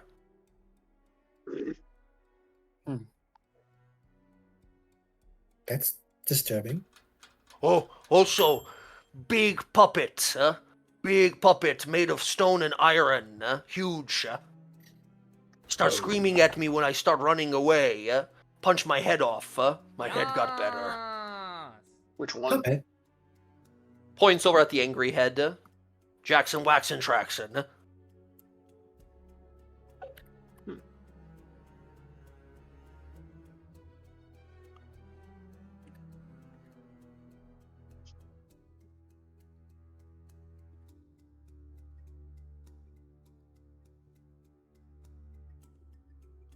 What I don't suppose you have found anything yet?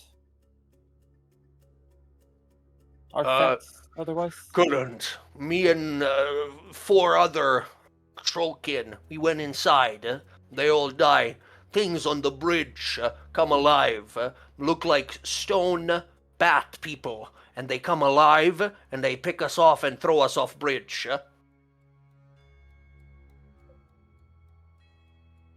Only I survived. Too heavy. Good to know.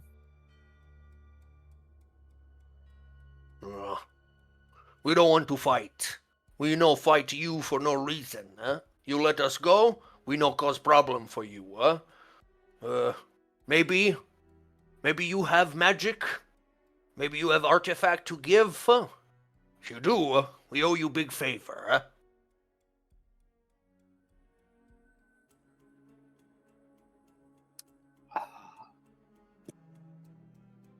What do you do? What do you plan to do after you leave the Jezreaz, if they let you go?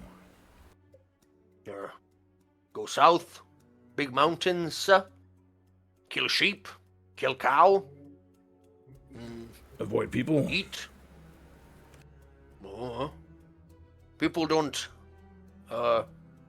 taste better than cow. I don't know. Didn't think that far. I think Karnak, he's kind of, doesn't show up, but he kind of feels bad about killing their people without knowing, just assuming. He's going to approach Quattro and Jackson, Traxon. Yeah. And he's going to... You got it. You nailed it. He's going to hand over his Javelin of Lightning. Holy shit, he looks at it, sniffs at it a few times. Quattro takes it, the smarter one. For reference, by the way, 6 intelligence versus 10 intelligence. That's the difference in the heads, right? Not too far ahead. Your people, they fought bravely. They fought well. I'm just better. You're strong, cocky too, like Dominus. Okay. This for us? That's for you. Thank you. This mean a lot. You're half orc, right? You orc, you don't have troll blood, huh? No. Just half orc. You want troll blood? No. I am who I am. It make you stronger. I'm already strong enough. It make you survive, huh? I'm already a survivor. Okay. I give you some. If you ever decide.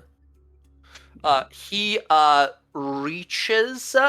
You see Quattro reaches into Jackson Traxon's mouth and tears his tongue out. As the other guy freaks out and starts screaming, he tears his tongue out, and the tongue is still like wriggling and wiggling, like it's alive still. And he gives it to you. He says, "Eat it. It makes you survivor." As you see, Jackson Traxon's his tongue starts to regenerate slowly. Why you do that? And he punches the other head, and they just start punching and fighting each other. I mean, mechanically, does Karnak know what this would do? I think I'll just look around the group. Anyone know? Give me an Arcana roll to see if you would know what that would possibly do. Gross tongue, bloody gross tongue, but it's wriggling like it's still alive. It's trying to heal itself. He's gonna throw it in his bag of holding. I don't know what this does. Anybody else? Nope. Ooh, Rodri, no, you have no clue. Okay. The trolls look at each other and say, "You going in there?" Good luck. Don't look at the mirror.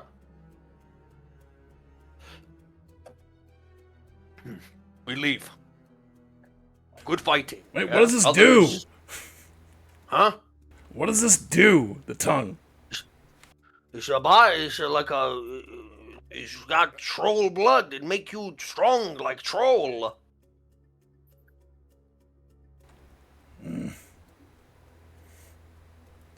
Karnak will just back out of the way. Don't let me catch you raiding. Want to live in mountains, away, new people, new power, coming to Wildlands, new thing under the snow, something shaking, something waking up, don't know what, don't care to find out, if you smart, you leave like us, And they begin to step past you guys, and out of here.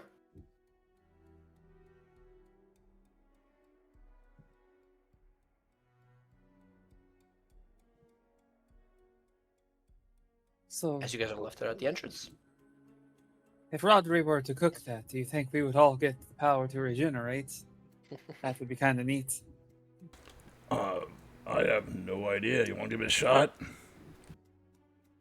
Rodri, what can you make from troll tongue? Question. I have a Or question. a question from someone? Oh no, I'm asking. This is Cleo asking the group. Cleo, like, question. You're not gonna grow a second head if you eat that, are you? Never eaten a troll tongue. Don't know. One Never know until you Karnak, though, try. is an interesting time I couldn't imagine, too. Wait, what was that? I didn't hear that. I said I don't know. I've never eaten a tongue before, but one Karnak is already enough. I couldn't imagine a second. That's right. Only one Karnak is enough for everything. Would the second head be smarter or dumber? It would be a Which wisdom. one is this? Yeah, which one is this? I mean, they say 2 heads are better than 1, but Clearly not. Could you imagine the second head if it was the dumb one? No offense. I love Karnak. He's just not the brightest bulb in the box. What's a bull? I don't know. I mean, 2 heads could be a lot of fun. I'm thinking from a different perspective than y'all are, I guess. I figured as much. Is that the Just don't three-way, say or is anything. it still one-on-one? Exactly.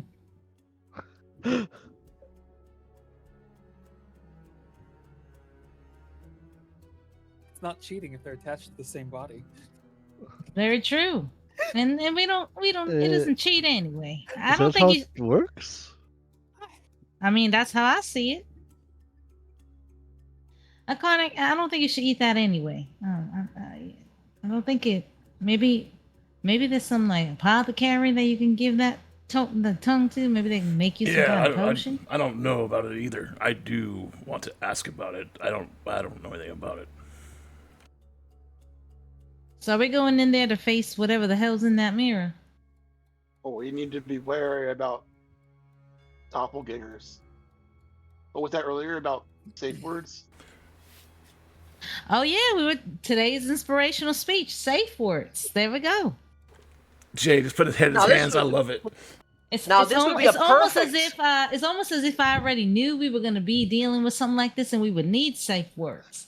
It's like watching a TV show and they sort of kind of mention something at the beginning of the show and it ends up being important at the very end of it. I think, friends, we might want to take a short rest here to re-get the whatever we regain in a short rest, right? And also, Kiara can redo that, heroic, what's he called? Heroic leadership, the inspiring leader, 10 temporary hit points to everyone, because a few of us lost it, right? And I think the inspiring speech might be about safe words, right? Yeah. Here. Coming up for one. As friends, there is some sort of a mirror up ahead, and it causes doppelgangers to show up. So how will you know who's the real you?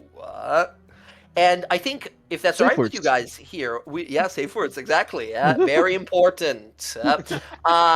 You all can go ahead and take a short rest, regain whatever you regain on a short rest.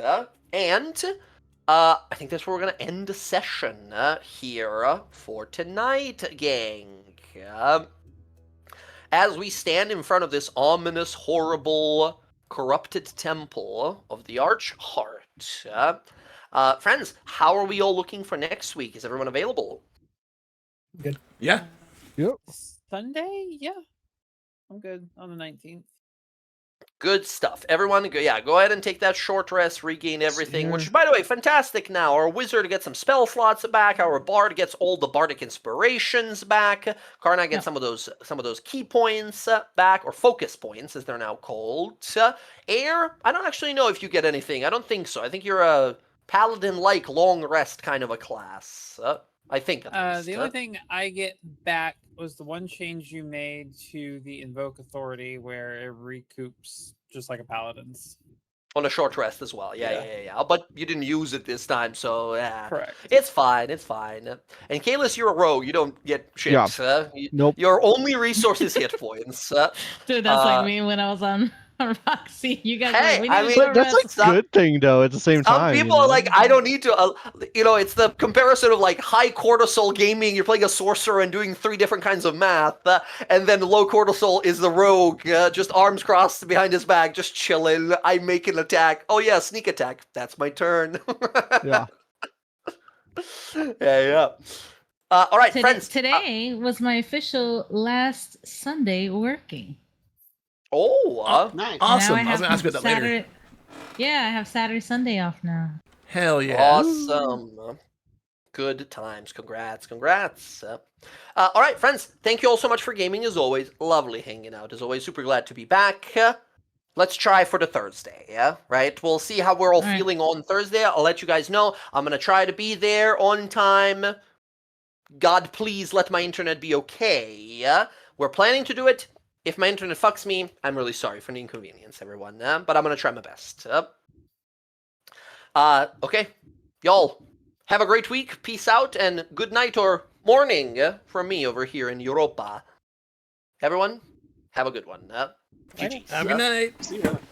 Bye, gang! Bye.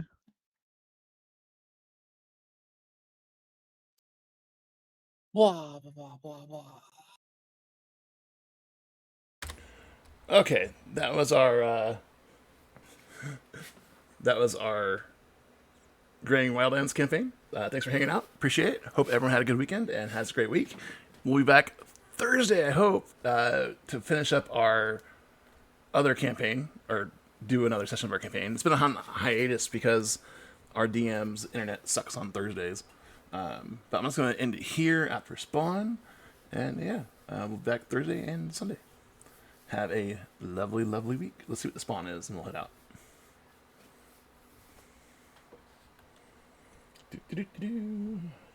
It's a Motham.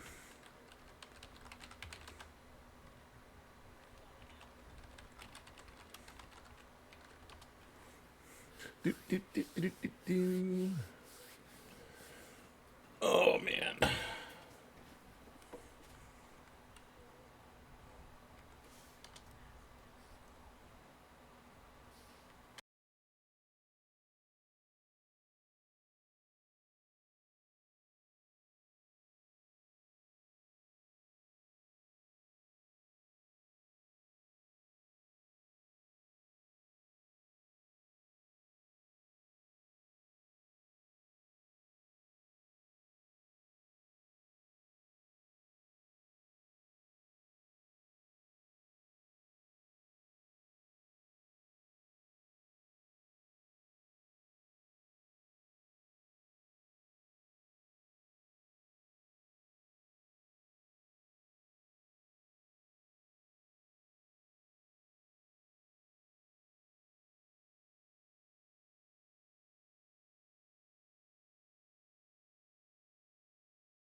Okie dokie.